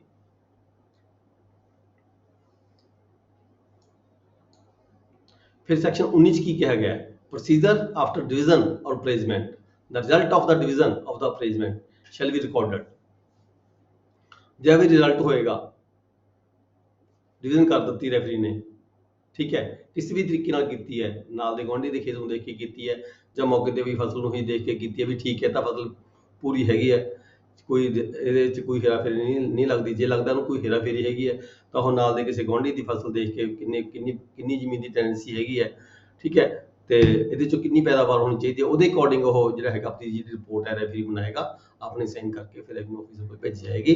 ਤੇ ਰੈਵਨਿਊ ਆਫਿਸਰ ਵੱਲੋਂ ਸਬ ਸੈਕਸ਼ਨ 2(19) ਦਾ section 19 sub section 2 revenue officer ਜਿਹੜੀ ਉਸ ਕੋਲੇ ਰੈਫਰੀ ਵੱਲੋਂ ਆਏਗੀ ਰਿਪੋਰਟ ਹੈ ਉਸ ਨੂੰ ਕਨਫਰਮ ਵੀ ਕਰ ਸਕਦਾ ਹੈ, ਠੀਕ ਹੈ, ਜਾਂ ਫਿਰ ਉਸ ਨੂੰ ਚੇਂਜ ਵੀ ਕਰ ਸਕਦਾ ਹੈ। ਵੇਰਿੰਗ ਦਾ ਡਿਵੀਜ਼ਨ ਔਰ ਅਪਰੇਜਮੈਂਟ, ਤਬਦੀਲੀ ਵੀ ਕੀਤੀ ਜਾ ਸਕਦੀ ਹੈ, ਜੋ ਵੀ ਠੀਕ ਲੱਗੇ ਰੈਵਨਿਊ ਆਫਿਸਰ ਨੂੰ। The revenue officer sub section 3 ਦੇ ਵਿੱਚ ਕੀ ਕਿਹਾ ਗਿਆ? The revenue officer shall also make such orders as the cost of the referee he thinks fit. ਜਿਹੜੀ ਰੈਫਰੀ ਦੀ ਜਿਹੜੀ ਕਾਸਟ ਹੈਗੀ ਹੈ, ਜਾਣ ਦਾ ਖਰਚਾ, ਆਉਣ ਦਾ ਖਰਚਾ ਉੱਥੇ ਦਾ ਜਿਹੜਾ ਉਹ ਵੀ ਪਾਇਆ ਜਾ ਸਕਦਾ ਹੈ। ਉਹ ਖਰਚਾ ਕਿਹਨੂੰ ਪਏਗਾ? ਉਹ ਖਰਚਾ ਪਏਗਾ ਐਪਲੀਕੈਂਟ ਨੂੰ, ਜਿਸ ਵਿਅਕਤੀ ਨੇ ਜਾ ਕੇ ਐਪਲੀਕੇਸ਼ਨ ਦਿੱਤੀ ਸੀਗੀ ਰੈਵਨਿਊ ਆਫਿਸਰ ਨੂੰ, ਉਸ ਵਿਅਕਤੀ ਤੋਂ ਜਿਹੜਾ ਖਰਚਾ ਹੈਗਾ, ਕਾਸਟ ਹੈ, ਉਹ ਲਈ ਜਾ ਸਕਦੀ ਹੈ। The cost may include the remuneration of the referee and the assessor, ਦੋਨਾਂ ਦਾ ਖਰਚਾ ਪਾਇਆ ਜਾ ਸਕਦਾ ਹੈ, if any levied from the applicant। ਇਹ ਹੈਗਾ ਜਿਹੜਾ ਖਰਚਾ ਹੈਗਾ ਇਹ ਐਪਲੀਕੈਂਟ ਤੋਂ ਲਿਆ ਜਾਏਗਾ। ਇਹ ਐਪਲੀਕੇਸ਼ਨ ਵੇਲੇ ਵੀ ਲਿਆ ਜਾ ਸਕਦਾ ਹੈ ਜਾਂ ਫਿਰ ਬਾਅਦ 'ਚ ਵੀ ਲਿਆ ਜਾ ਸਕਦਾ ਹੈ। ਜਦੋਂ ਐਪਲੀਕੇਸ਼ਨ ਦਿੰਦਾ ਹੈ ਉਸ ਵੇਲੇ ਵੀ ਲਿਆ ਜਾ ਸਕਦਾ ਹੈ, ਪਹਿਲਾਂ ਭਰਵਾਇਆ ਜਾ ਸਕਦਾ ਹੈ। ਦੈਨ ਸੈਕਸ਼ਨ 20 ਹੈਗਾ, section 20 enhancement of produce rent of occupancy tenants। enhancement of produce rents of the occupancy tenants। ਇੱਥੇ occupancy tenant ਦੀ ਗੱਲ ਕੀਤੀ ਗਈ ਹੈ ਵੀ ਜਿਹੜਾ ਹੈਗਾ enhancement of produce rent, produce ਦਿੰਦਾ ਸੀਗਾ tenant, ਉਹਦੀ enhancement ਕਿਹੜੇ ਹਾਲਾਤਾਂ 'ਚ ਹੋਏਗੀ? ਮਾਲਕ ਕਹਿੰਦਾ ਵੀ ਮੇਰਾ ਕਿਰਾਇਆ ਵਧਾਓ, ਮੇਰੀ ਪ੍ਰੋਡਿਊਸ ਹੈ ਵਧਾਓ, ਪਹਿਲਾਂ ਮੈਨੂੰ ਚੌਥਾ ਹਿੱਸਾ ਮਿਲਦਾ ਹੈ, ਮੈਨੂੰ 1/3 ਦਿਓ, ਠੀਕ ਹੈ। ਸ਼ੇਅਰ ਆਫ ਦਾ ਪ੍ਰੋਡਿਊਸ ਦੀ ਗੱਲ ਜਿੱਥੇ ਚੱਲਦੀ ਹੈਗੀ ਹੈ, ਨੇਚਰ ਆਫ ਦਾ ਕ੍ਰੌਪ ਦੇ ਨਾਲ ਚਾਹੇ ਰਿਲੇਟਡ ਹੋਵੇ, ਚਾਹੇ ਉਹ ਲਮਸਮ ਲੈਂਦਾ ਹੋਵੇ ਪ੍ਰੋਡਿਊਸ ਦਾ। ਕਦੋਂ? The tenant shall be entitled to occupy the land at that rent. ਜਿਹੜਾ ਟੈਨੈਂਟ ਹੈਗਾ ਉਹ ਜਿਹੜਾ ਕਿਰਾਇਆ ਤੈਅ ਹੋਇਆ ਹੋਇਆ ਉਹਨਾਂ ਦੇ ਵਿੱਚ ਆਪਸ ਦੇ ਵਿੱਚ, ਮਾਲਕਾਂ ਦੇ ਤੇ ਕਿਰਾਏਦਾਰ ਦੇ ਵਿੱਚ, ਚਾਹੇ ਉਹ ਸ਼ੇਅਰ ਦਿੰਦਾ ਪ੍ਰੋਡਿਊਸ ਦਾ ਜੇ ਉਹ ਕ੍ਰੌਪ ਨੂੰ ਦੇਖ ਕੇ, ਫਸਲ ਨੂੰ ਦੇਖ ਕੇ ਕਿਹੜੀ ਫਸਲ ਬੀਜੀ ਜਾਏਗੀ ਤਾਂ ਉਸ ਕਿਹੜੀ ਫਸਲ ਬੀਜੀ ਜਾਏਗੀ ਤਾਂ ਕਿੰਨਾ ਕਿਰਾਇਆ ਹੋਏਗਾ, ਜਾਂ ਫਿਰ ਪੂਰੀ ਟੈਨੈਂਸੀ ਦਾ ਲਮਸਮ ਕਿਰਾਇਆ ਕਿੰਨਾ ਲਿਆ ਜਾਏਗਾ। ਇਹ ਜਿਹੜੇ ਤਿੰਨ ਹਾਲਾਤ ਨੇ, ਤਿੰਨੇ ਹਾਲਾਤਾਂ ਨੂੰ ਮੁੱਖ ਰੱਖਦੇ ਹੋਏ ਜਿਹੜਾ ਕਿਰਾਇਆ ਟੈਨੈਂਟ ਹੈਗਾ ਉਹ ਪੇ ਕਰੇਗਾ, ਤੇ ਜਿਹੜਾ ਲੈਂਡ ਹੈ ਉਸਨੂੰ ਉਹ ਵਾਹਵੇਗਾ, ਰੈਂਟ ਦੇਵੇਗਾ, ਤੇ ਤੈਅ ਕੀਤੇ ਹੋਏ ਰੇਟ ਦੇ ਮੁਤਾਬਕ ਜਿਹੜੀ ਹੈਗੀ ਹੈ ਰੈਂਟ ਅਦਾ ਕਰੇਗਾ। ਬਟ ਇੱਥੇ ਇੱਕ ਸ਼ਰਤ ਦਿੱਤੀ ਹੈ ਨਾਲ, when the land becomes irrigated, ਜੇਕਰ ਕਿਤੇ ਇਸ ਤੋਂ ਬਾਅਦ ਜਿਹੜੀ ਲੈਂਡ ਹੈਗੀ ਆ ਉਹ ਇਰੀਗੇਟਡ ਹੋ ਜਾਂਦੀ ਹੈ, ਕੋਈ ਨਹਿਰ ਨਿਕਲ ਗਈ ਉਸ ਏਰੀਏ ਦੇ ਵਿੱਚ, ਠੀਕ ਹੈ, ਸਰਕਾਰ ਨੇ ਕੋਈ ਟਿਊਬਵੈਲ ਲਗਾਤੇ, ਲੈਂਡ ਇਰੀਗੇਟਡ ਹੋ ਗਈ, ਤਾਂ ਕੀ ਹੈਗਾ ਜਿਹੜਾ ਰੈਂਟ ਹੈਗਾ ਉਹਦਾ ਜਿਹੜੀ ਪ੍ਰੋਡਿਊਸ ਹੈਗੀ ਹੈ be enhanced to the share or rates or with reference to the rent in gross, ਚਾਹੇ ਸ਼ੇਅਰ ਹੈ, ਚਾਹੇ ਗ੍ਰੋਸ ਰੈਂਟ ਹੈ, ਚਾਹੇ ਉਹਦਾ 1/3 ਲੈਂਦਾ, 1/4 ਲੈਂਦਾ, ਉਹਦੇ ਵਿੱਚ ਜਿਹੜੀ ਹੈਗੀ ਆ ਵਾਧਾ ਕੀਤਾ ਜਾ ਸਕਦਾ ਹੈ। ਕਿਵੇਂ, ਕਿਉਂ ਕੀਤਾ ਜਾ ਸਕਦਾ ਹੈ? ਜੇ ਜਿਹੜੀ ਲੈਂਡ ਹੈਗੀ ਆ ਉਹ ਇਰੀਗੇਟਡ ਹੋ ਜਾਂਦਾ ਕਿਸੇ ਕਾਰਨ, ਉਹਦਾ ਪਾਣੀ ਦਾ ਸਾਧਨ ਜਿਹੜਾ ਵੱਧ ਜਾਂਦਾ ਹੈਗਾ, ਤਾਂ ਫਿਰ ਕਿੰਨਾ ਕਿਰਾਇਆ ਵਧਾਇਆ ਜਾਏਗਾ, ਕਿੰਨਾ ਰੈਂਟ ਵਧਾਇਆ ਜਾਏਗਾ, ਉਹ ਨਾਲ ਦੇ ਖੇਤ ਨੂੰ, ਕਿਸੇ ਹੋਰ ਖੇਤ ਨੂੰ ਦੇਖ ਕੇ, ਕੋਈ ਇਰੀਗੇਟਡ ਜਿਹੜਾ ਖੇਤ ਹੈ ਜਿਸ ਨੂੰ ਪਾਣੀ ਲੱਗਦਾ ਹੋਵੇ ਉੱਥੇ ਕਿੰਨੀ ਪੈਦਾਵਾਰ ਹੁੰਦੀ ਹੈ, ਸਿਮਿਲਰ ਡਿਸਕ੍ਰਿਪਸ਼ਨ ਦਾ ਜਿਹੜਾ ਖੇਤ ਹੈ ਉਹਦੇ ਅਕੋਰਡਿੰਗ ਉੱਥੇ ਕਿੰਨੀ ਪੈਦਾਵਾਰ ਹੁੰਦੀ ਹੈ, ਉਸ ਪੈਦਾਵਾਰ ਨੂੰ ਦੇਖਦੇ ਹੋਏ ਜਿਹੜਾ ਰੈਂਟ ਹੈਗਾ ਆਕੂਪੈਂਸੀ ਜਿਹੜੀ ਟੈਨੈਂਸੀ ਹੈਗੀ ਆ ਉਹਦਾ ਜਿਹੜਾ ਰੈਂਟ ਹੈ ਉਹ ਪ੍ਰੋਡਿਊਸ ਦਾ ਵਧਾਇਆ ਜਾ ਸਕਦਾ ਹੈ। ਨੈਕਸਟ ਹੈ ਸੈਕਸ਼ਨ 21। ਉੱਪਰ ਗੱਲ ਕੀਤੀ ਸੀ ਆਪਾਂ ਨੇ, ਰੈਂਟ ਵਧਾਉਣ ਦੀ ਗੱਲ ਕੀਤੀ ਸੀਗੀ। ਇਹ ਸੈਕਸ਼ਨ 21 ਹੈ, reduction of the rent, refer to in the last following sections. ਦੇਖੋ ਜੀ, ਰੈਂਟ ਵਧਾਇਆ ਜਾ ਸਕਦਾ ਹੈ ਤਾਂ ਕੋਈ ਕਾਰਨ ਇਹ ਵੀ ਆ ਸਕਦਾ ਵੀ ਰੈਂਟ ਘਟਾਇਆ ਵੀ ਜਾ ਸਕਦਾ ਹੈ। ਮੰਨ ਲਓ ਪਹਿਲਾਂ ਕਿਸੇ ਖੇਤ ਨੂੰ ਪਾਣੀ ਲੱਗਦਾ ਸੀ ਵਧੀਆ ਤਰੀਕੇ ਨਾਲ, ਖੂਹ ਚੱਲਦਾ ਸੀ ਖੇਤ ਦੇ ਵਿੱਚ, ਇਰੀਗੇਸ਼ਨ ਹੁੰਦੀ ਸੀਗੀ ਜਾਂ ਨਹਿਰਾਂ ਲੱਗੀਆਂ ਹੋਈਆਂ ਸੀਗੀਆਂ, ਮੁੜ ਕੇ ਪਾਣੀ ਦਾ ਸਾਧਨ ਖਤਮ ਹੋ ਗਏ। ਜਦੋਂ ਰੈਂਟ ਬੰਦਾ ਲੈਂਦਾ ਸੀਗਾ 1/3 ਲੈਂਦਾ ਸੀ, ਮੰਨ ਲਓ ਖੇਤ ਉਹਦਾ ਪੈਦਾਵਾਰ ਦਾ 1/3 ਲੈਂਦਾ ਸੀਗਾ, ਜਾਂ ਲਮਸਮ ਲੈਂਦਾ ਸੀਗਾ, ਜਾਂ ਫਸਲ ਚੋਂ ਫਸਲ ਲੈਂਦਾ ਸੀਗਾ, ਜੋ ਵੀ ਪਾਰਟੀਆਂ ਵਿਚਕਾਰ ਆਪਸੀ ਐਗਰੀਮੈਂਟ ਹੋਇਆ ਹੋਇਆ ਸੀਗਾ। ਪਰ ਬਾਅਦ ਦੇ ਵਿੱਚ ਜਿਹੜਾ ਹੈਗਾ ਇਰੀਗੇਸ਼ਨ ਦੇ ਜਿਹੜੇ ਸਾਧਨ ਨੇ ਉਹ ਖਤਮ ਹੋ ਗਏ, ਪੈਦਾਵਾਰ ਘਟ ਗਈ, ਜਾਂ ਜਿਵੇਂ ਲਮਸਮ ਰੈਂਟ ਲੈਂਦਾ ਸੀ ਮੰਨ ਲਓ, ਤਾਂ ਫਿਰ ਉਹਦਾ ਲਾਸ ਕਿਹਨੂੰ ਹੋਇਆ? ਟੈਨੈਂਟ ਨੂੰ ਹੋਇਆ। ਲਮਸਮ ਰੈਂਟ ਦੇਣਾ ਉਹਨੂੰ ਔਖਾ ਹੋਏਗਾ। ਜੇ ਤਾਂ ਕ੍ਰੌਪ ਚੋਂ ਹਿੱਸਾ ਲੈਂਦਾ ਸੀ ਫਿਰ ਤਾਂ ਠੀਕ ਹੈ, ਲੈ ਸਕਦਾ ਉਦਾਂ ਹੀ, ਪੈਦਾਵਾਰ ਘਟ ਗਈ ਤਾਂ ਮਾਲਕ ਦੀ ਵੀ ਘਟ ਗਈ ਤਾਂ ਟੈਨੈਂਟ ਦੀ ਵੀ ਘਟ ਗਈ। ਪਰ ਜੇਕਰ ਉਹ ਲਮਸਮ ਲੈਂਦਾ ਸੀਗਾ ਰੈਂਟ ਤੇ ਪੈਦਾਵਾਰ ਹੁਣ ਘਟ ਗਈ, ਤਾਂ ਜਿਹੜਾ ਟੈਨੈਂਟ ਹੈਗਾ ਉਹ ਕਹੇਗਾ ਵੀ ਮੈਂ ਤਾਂ ਹੁਣ ਮੈਨੂੰ ਮੁਸ਼ਕਲ ਹੈ, ਤੇ ਮੈਂ ਇੱਥੇ ਫਸਲ ਦੀ ਜਿਹੜੀ ਪੈਦਾਵਾਰ ਹੈ, ਜ਼ਮੀਨ ਬਰਾਨੀ ਹੋ ਗਈ ਹੈ, ਪਹਿਲਾਂ ਖੇਤ 'ਚ ਖੂਹ ਚੱਲਦਾ ਸੀਗਾ ਜਾਂ ਟਿਊਬਵੈਲ ਲੱਗਿਆ ਹੋਇਆ ਸੀ, ਸਰਕਾਰੀ ਲੱਗਿਆ ਸੀ, ਜਾਂ ਨਹਿਰ ਚੱਲਦੀ ਸੀ, ਹੁਣ ਪਾਣੀ ਦੇ ਸਾਧਨ ਖਤਮ ਹੋ ਗਏ, ਇਸ ਕਰਕੇ ਜਿਹੜਾ ਰੈਂਟ ਹੈ ਟੈਨੈਂਟ ਹੈਗਾ ਉਹ ਮਤਲਬ ਕਿ ਰੈਂਟ ਨੂੰ ਘਟਣ ਦੇ ਲਈ ਵੀ ਕਹਿ ਸਕਦਾ ਹੈਗਾ। ਤਹਿਸੀਲਦਾਰ ਦੇ ਐਪਲੀਕੇਸ਼ਨ ਦੇ ਸਕਦਾ ਹੈ। ਜੇ ਮਾਲਕ ਖੁਦ ਮੰਨ ਜਾਂਦਾ ਤਾਂ ਠੀਕ ਹੈ, ਜੇ ਮਾਲਕ ਖੁਦ ਨਹੀਂ ਮੰਨਦਾ ਹੈਗਾ ਤਾਂ ਫਿਰ ਐਪਲੀਕੇਸ਼ਨ ਤਹਿਸੀਲਦਾਰ ਦੇ ਆਪਣੀ ਜਿਹੜੀ ਗਰਾਊਂਡ ਲੈ ਕੇ ਜਿਹੜੀ ਤਹਿਸੀਲਦਾਰ ਦੇ ਅਰਜ਼ੀ ਦੇ ਸਕਦਾ ਹੈ, ਰੈਂਟ ਘਟਾਉਣ ਦੀ ਖਾਤਰ ਸੂਟ ਫਾਈਲ ਕਰ ਸਕਦਾ ਹੈ। ਨੈਕਸਟ ਆ ਗਿਆ ਜੀ, cash rents paid by the tenants having right of occupancy. ਜਿੱਥੇ ਕਿਤੇ ਰੈਂਟ ਦੀ ਉੱਪਰ ਤਾਂ ਆਪਾਂ ਪ੍ਰੋਡਿਊਸ ਦੀ ਗੱਲ ਕਰ ਰਹੇ ਸੀਗੇ ਵੀ ਰੈਂਟ ਚੋਂ ਕੁਝ ਪ੍ਰੋਡਿਊਸ ਦਿੰਦਾ ਹੈਗਾ, ਜੋ 1/3 ਦਿੰਦਾ ਹੈ ਜਾਂ ਫਿਰ ਲਮਸਮ ਪ੍ਰੋਡਿਊਸ ਦਿੰਦਾ ਹੈ, 2 ਕਿੱਲਿਆਂ ਪਿੱਛੇ ਕਿੰਨੀਆਂ ਬੋਰੀਆਂ, 4 ਕਿੱਲਿਆਂ ਪਿੱਛੇ ਕਿੰਨੀਆਂ ਬੋਰੀਆਂ, ਠੀਕ ਹੈ। ਇੱਥੇ ਗੱਲ ਆ ਗਈ ਕੈਸ਼ ਰੈਂਟ ਦੀ। ਜੇਕਰ ਹੁਣ ਪੈਦਾਵਾਰ ਦਾ ਹਿੱਸਾ ਨਹੀਂ ਲੈਂਦਾ ਹੈਗਾ ਮਾਲਕ, ਠੀਕ ਹੈ, ਪਰ ਲੈਂਦਾ ਉਹ ਕੈਸ਼ ਰੈਂਟ ਦੇ ਵਿੱਚ ਲੈਂਦਾ ਹੈ। Cash rent paid by the tenants having right of ਆਕੂਪੈਂਸੀ।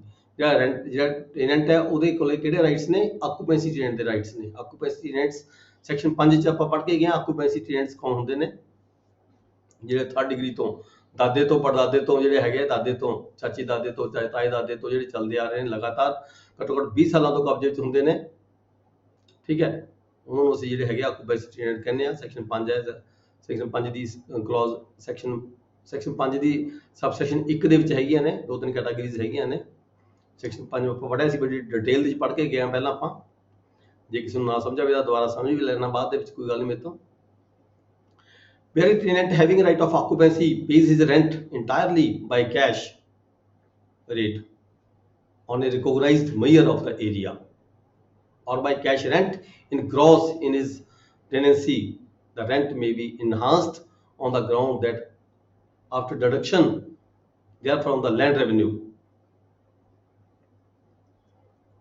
if the tenants belongs to the class specified in clause A of subsection 5(1), clause A subsection 5(1) ਦੀ ਕੀ ਸੀਗੀ, ਜਿੱਥੇ ਦਾਦੇ ਤੋਂ ਚਲਦੀ ਆ ਰਹੀ ਹੋਵੇ ਪ੍ਰਾਪਰਟੀ ਲਗਾਤਾਰ ਕਿੰਨੇ ਸਾਲਾਂ ਤੋਂ, 2 ਪੀੜ੍ਹੀਆਂ ਤੋਂ, ਲਗਾਤਾਰ 20 ਸਾਲ ਤੋਂ ਕਬਜ਼ਾ ਚੱਲਿਆ ਆ ਰਿਹਾ ਹੋਵੇ ਆਕੂਪੈਂਸੀ ਟੈਨੈਂਟ ਦਾ, ਬਟ ਉਹ ਇਕੱਲਾ ਲੈਂਡਰ ਨੂੰ ਪੇ ਕਰਦਾ ਹੋਵੇ, ਲੈਸ ਦੈਨ 2 annas ਪਰ rupee amount of the land revenue, ਤਾਂ ਉਹਦਾ ਰੈਂਟ ਕਿੰਨਾ ਵਧਾਇਆ ਜਾ ਸਕਦਾ ਹੈ, 2 ਅੰਨੇ 1 ਰੁਪਏ ਦੇ ਪਿੱਛੇ, ਐਜ਼ ਪਰ ਦਾ ਲੈਂਡ ਰੈਵਨਿਊ। ਕਿੰਨਾ ਲੈਂਡ ਰੈਵਨਿਊ ਹੈਗਾ, ਉਹਦੇ 2 ਅੰਨੇ ਪਰ ਰੁਪੀ ਦੇ ਪਿੱਛੇ 2 ਅੰਨੇ ਜਿਹੜਾ ਲੈਂਡ ਰੈਵਨਿਊ ਵਧਾਇਆ ਜਾ ਸਕਦਾ ਹੈ, ਰੈਂਟ ਵਧਾਇਆ ਜਾ ਸਕਦਾ ਹੈ, ਜਿੱਥੇ ਉਹ ਸਿਰਫ ਲੈਂਡ ਰੈਵਨਿਊ ਦੇ ਬੇਸ ਤੇ ਹੋਵੇ ਰੈਂਟ ਉਹਦਾ। ਜਾਂ ਫਿਰ ਜਿਹੜੀ ਕਲੌਜ਼ B ਤੇ C ਹੈ, B C ਤੇ D,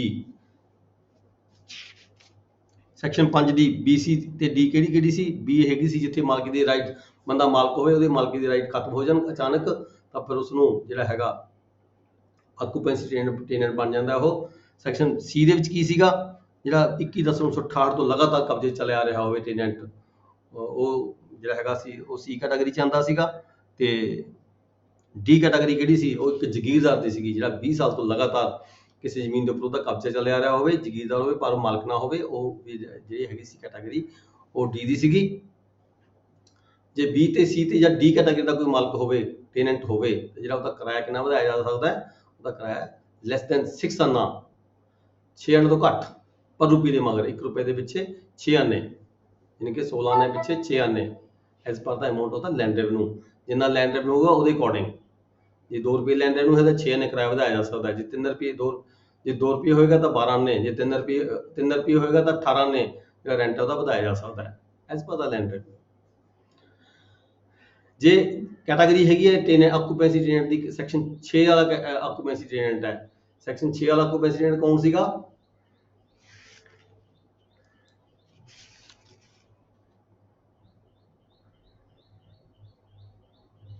21/10/68 ਤੋਂ ਪਹਿਲਾਂ ਜਿਹਦਾ ਰੈਵਨਿਊ ਰਿਕਾਰਡ ਦੇ ਵਿੱਚ ਨਾਮ ਦਰਜ ਹੁੰਦਾ ਸੀਗਾ, 21/10/68 ਤੋਂ ਪਹਿਲਾਂ ਜਿਹੜੀ ਜਮਾਬੰਦੀਆਂ ਬਣੀਆਂ ਸੀਗੀਆਂ ਉਹਦੇ ਵਿੱਚ ਲਿਖਿਆ ਸੀ ਇਹ ਬੰਦਾ ਟੈਨੈਂਟ ਹੈਗਾ, ਠੀਕ ਹੈ, ਉਹ ਸੈਕਸ਼ਨ 6 ਆਉਂਦਾ ਸੀਗਾ। ਸੈਕਸ਼ਨ 6 ਜਾਂ ਫਿਰ ਸੈਕਸ਼ਨ 8, ਸੈਕਸ਼ਨ 8 ਦੇ ਵਿੱਚ ਕੀ ਸੀਗਾ,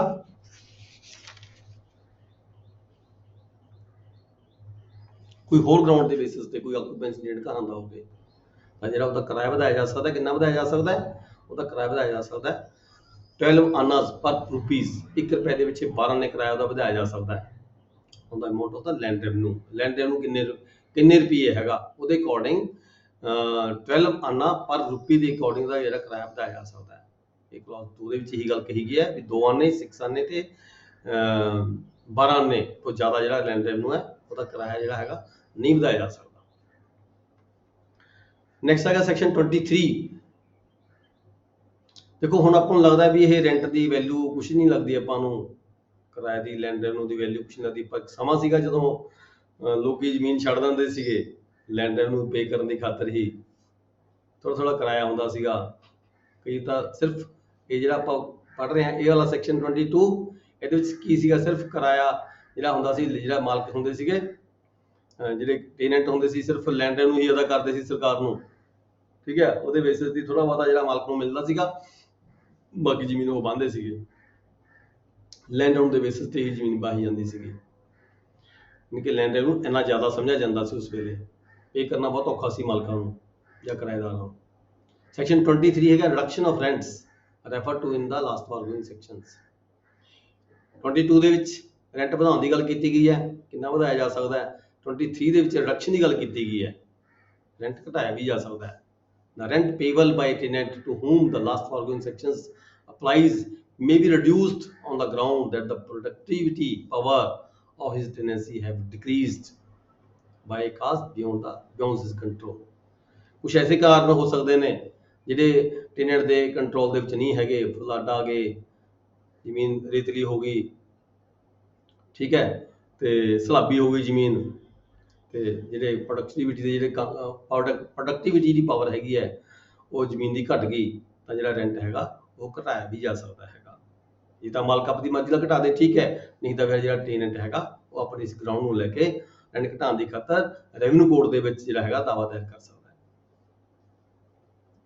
ਨੈਕਸਟ ਵਾਲਾ ਸਾਡਾ ਸੈਕਸ਼ਨ ਆ ਗਿਆ ਹੈਡ ਹੈ general provisions relating to suits for the enhancement or reduction of the rent. ਮੈਂ ਪਹਿਲਾਂ ਗੱਲ ਕਰ ਚੁੱਕਿਆ ਵੀ ਜਿੱਥੇ ਤਾਂ ਮਾਲਕਾਂ ਦੀ ਆਪਸੀ ਰਜਾਮੰਦੀ ਹੋ ਜਾਂਦੀ ਹੈ ਕਿਰਾਇਆ ਵਧਾਉਣ ਦੀ ਜਾਂ ਘਟਾਉਣ ਦੀ, ਠੀਕ ਹੈ, ਦੋਨੇ ਮਾਲਕ ਆਪਸੀ ਸਹਿਮਤ ਹੋ ਜਾਂਦੇ ਨੇ, ਫਿਰ ਤਾਂ ਉਹ ਘਟਾ ਵਧਾ ਸਕਦੇ ਨੇ ਆਪਸੀ ਮਰਜ਼ੀ ਦੇ ਨਾਲ। ਜਿੱਥੇ ਕਿਤੇ ਇੱਕ ਪਾਰਟੀ ਸਹਿਮਤ ਨਹੀਂ ਹੁੰਦੀ, ਮਾਲਕ ਕਿਰਾਇਆ ਵਧਾਉਣਾ ਚਾਹੁੰਦਾ ਹੈ, ਟੈਨੈਂਟ ਸਹਿਮਤ ਨਹੀਂ ਹੁੰਦਾ, ਪ੍ਰੋਡਕਟਿਵਿਟੀ ਵੱਧ ਗਈ ਫਸਲ ਦੀ, ਜ਼ਮੀਨ ਦੀ, ਜਾਂ ਪ੍ਰੋਡਕਟਿਵਿਟੀ ਜ਼ਮੀਨ ਦੀ ਘਟ ਗਈ ਤੇ ਟੈਨੈਂਟ ਹੈ ਉਹ ਕਿਰਾਇਆ ਘਟਾਉਣਾ ਚਾਹੁੰਦਾ ਹੈ, ਤਾਂ ਉਹਦੇ ਸੰਬੰਧ ਮਾਲਕ ਨਹੀਂ ਮੰਨਦਾ, ਤਾਂ ਉਹਦੇ ਰਿਗਾਰਡਿੰਗ ਜਿਹੜਾ ਹੈ ਸੂਟ ਦੀ ਗੱਲ ਕੀਤੀ ਗਈ, general provisions relating the suits of the enhancement and reduction of the rent ਨੂੰ ਘਟਾਉਣ ਦੀ ਖਾਤਰ ਜਾਂ ਵਧਾਉਣ ਦੀ ਖਾਤਰ ਜਿਹੜੇ ਜਨਰਲ ਪ੍ਰੋਵੀਜ਼ਨਸ ਕੀ ਨੇ, ਦਾਅਵੇਦਾਰ ਕਰਨ ਦੇ ਕੀ ਪ੍ਰੋਵੀਜ਼ਨਾਂ ਹੈਗੀਆਂ ਨੇ। ਸੈਕਸ਼ਨ 24 ਦੇ ਵਿੱਚ ਕਿਹਾ ਗਿਆ enhancement and reduction of rent by the suit.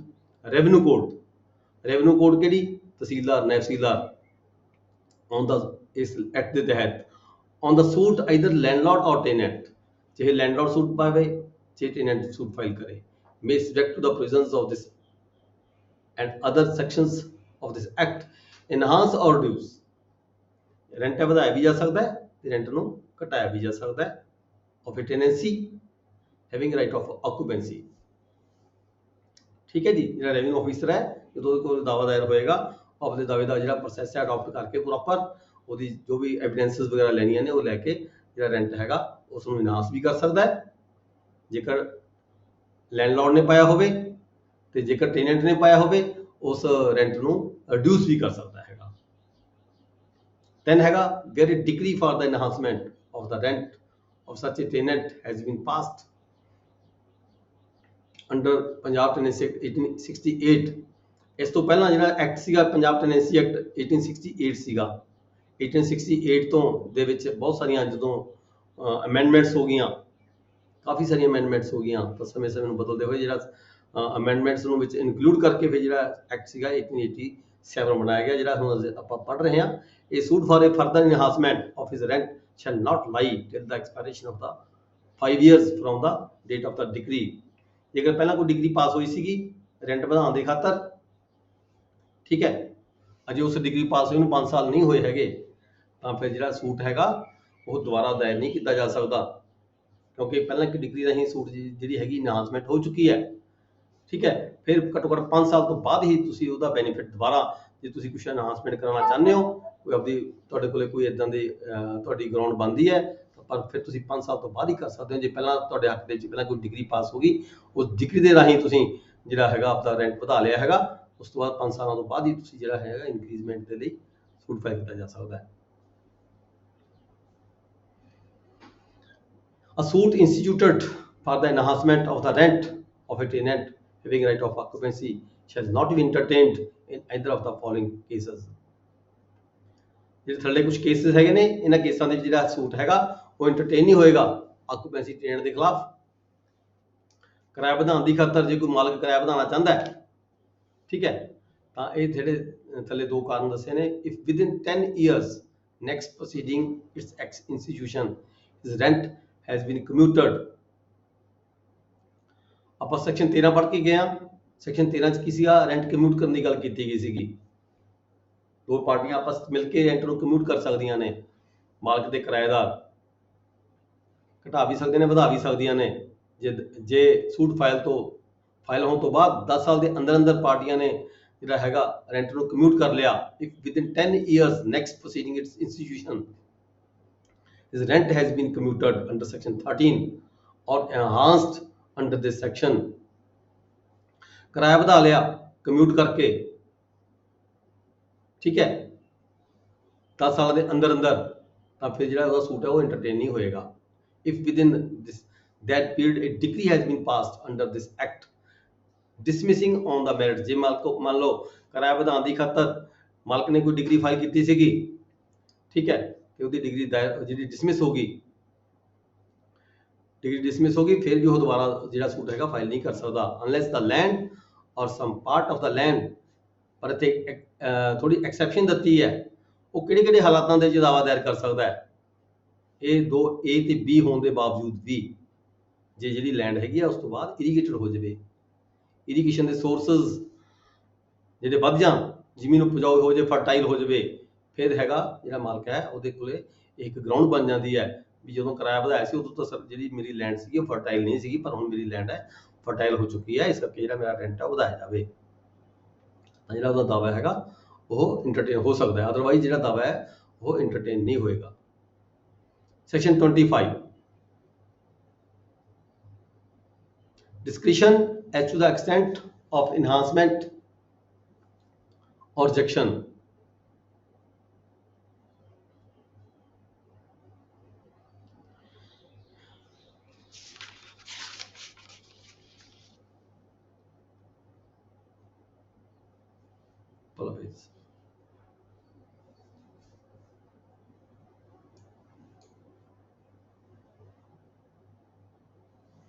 enhancement in enhancing or reducing the rent of any land under the following provisions of this chapter. The court shall, within the limits prescribed by those provisions, enhance or reduce the rent to such an amount as it considers fair and equitable. मतलब simple ਜੀ ਗੱਲ ਕੀਤੀ ਹੈ section 25 ਦੇ ਵਿੱਚ ਵੀ court ਦੀ discretion ਹੈਗੀ ਹੈ ਜੇ ਕੋਈ ਕੋਰਟ ਜਿਹੜਾ ਹੈਗਾ ਕਿਰਾਏ ਨੂੰ ਵਧਾਉਣਾ ਚਾਹੁੰਦੀ ਹੈ ਜਾਂ ਘਟਾਉਣਾ ਚਾਹੁੰਦੀ ਹੈ ਪਰ ਉੱਥੇ ਜਿਹੜਾ ਹੈਗਾ ਇਕੁਇਟੇਬਲ ਹੋਣਾ ਚਾਹੀਦਾ ਹੈ मतलब कि इन्हीं भी लोड तो ਵੱਧ ਵਧਾ ਦਿਓ ਜਾਂ ਲੋਡ ਤੋਂ ਵੱਧ ਘਟਾ ਦਿਓ but shall not in any case fix the rent at a sum less than the amount of the land revenue मतलब ਇੰਨਾ ਵੀ ਨਹੀਂ ਹੁੰਦਾ ਵੀ ਲੈਂਡ ਰੈਵਨਿਊ ਤੋਂ ਵੀ ਅਮਾਉਂਟ ਤੋਂ ਵੀ ਘਟਾ ਦਿਓ ਤੁਸੀਂ ਲੈਂਡ ਐਂਡ ਰੇਟਸ ਐਂਡ ਸੈਸਸ ਜਿੰਨਾ ਵੀ ਲੈਂਡ ਰੈਵਨਿਊ ਪੇ ਕਰਦਾ ਹੈਗਾ ਕੋਈ ਜ਼ਮੀਨਦਾਰ ਜਿੰਨਾ ਲੈਂਡ ਰੈਵਨਿਊ ਹੈਗਾ ਤੇ ਸੈਸਸ ਹੈਗੇ ਨੇ ਲੋਕਲ ਰੇਟ ਵਗੈਰਾ ਵਗੈਰਾ ਵਿੱਚ ਪਾ ਕੇ ਤੇ ਘੱਟੋ ਘੱਟ ਉਹਨਾਂ ਦਾ ਜਿਹੜਾ ਹੈਗਾ ਕਿਰਾਇਆ ਉਹਦਾ ਹੋਣਾ ਚਾਹੀਦਾ ਹੈਗਾ ਇਹ ਕਿਹਾ ਗਿਆ ਇੱਥੇ ਤਾਂ ਕਿ ਜਿਹੜਾ ਮਾਲਕ ਹੈ ਘੱਟੋ ਘੱਟ ਉਹਨੂੰ ਇਹਦਾ ਨਾ ਪੱਲਿਓਂ ਭਰਨਾ ਪਵੇ ਤੇ ਟੈਨੈਂਟ ਘੱਟੋ ਘੱਟ ਮਾਲਕ ਜਿਹੜਾ ਮਾਮਲਾ ਹੈਗਾ ਉਹ ਤਾਂ ਪੇ ਕਰੇ ਇਸ ਕਰਕੇ ਕਿਹਾ ਗਿਆ ਵੀ ਕੋਰਟ ਨੂੰ ਪਾਵਰ ਤਾਂ ਹੈਗੀ ਹੈ ਲੈਂਡ ਰੈਵਨਿਊ ਘਟਾਉਣ ਦੀ ਜਾਂ ਵਧਾਉਣ ਦੀ ਸੌਰੀ ਕਿਰਾਇਆ ਘਟਾਉਣ ਦੀ ਜਾਂ ਵਧਾਉਣ ਦੀ ਪਰ ਕਿਰਾਇਆ ਇੰਨਾ ਵੀ ਨਹੀਂ ਘਟਾਉਣਾ ਚਾਹੀਦਾ ਜਾਂ ਲੋੜ ਤੋਂ ਵੱਧ ਵਧਾਉਣਾ ਨਹੀਂ ਚਾਹੀਦਾ ਪਰ ਇੰਨਾ ਵੀ ਨਹੀਂ ਘਟਾਉਣਾ ਚਾਹੀਦਾ ਵੀ ਉਹ ਮਾਮਲਾ ਵੀ ਨਾ ਪੂਰਾ ਕਰੇ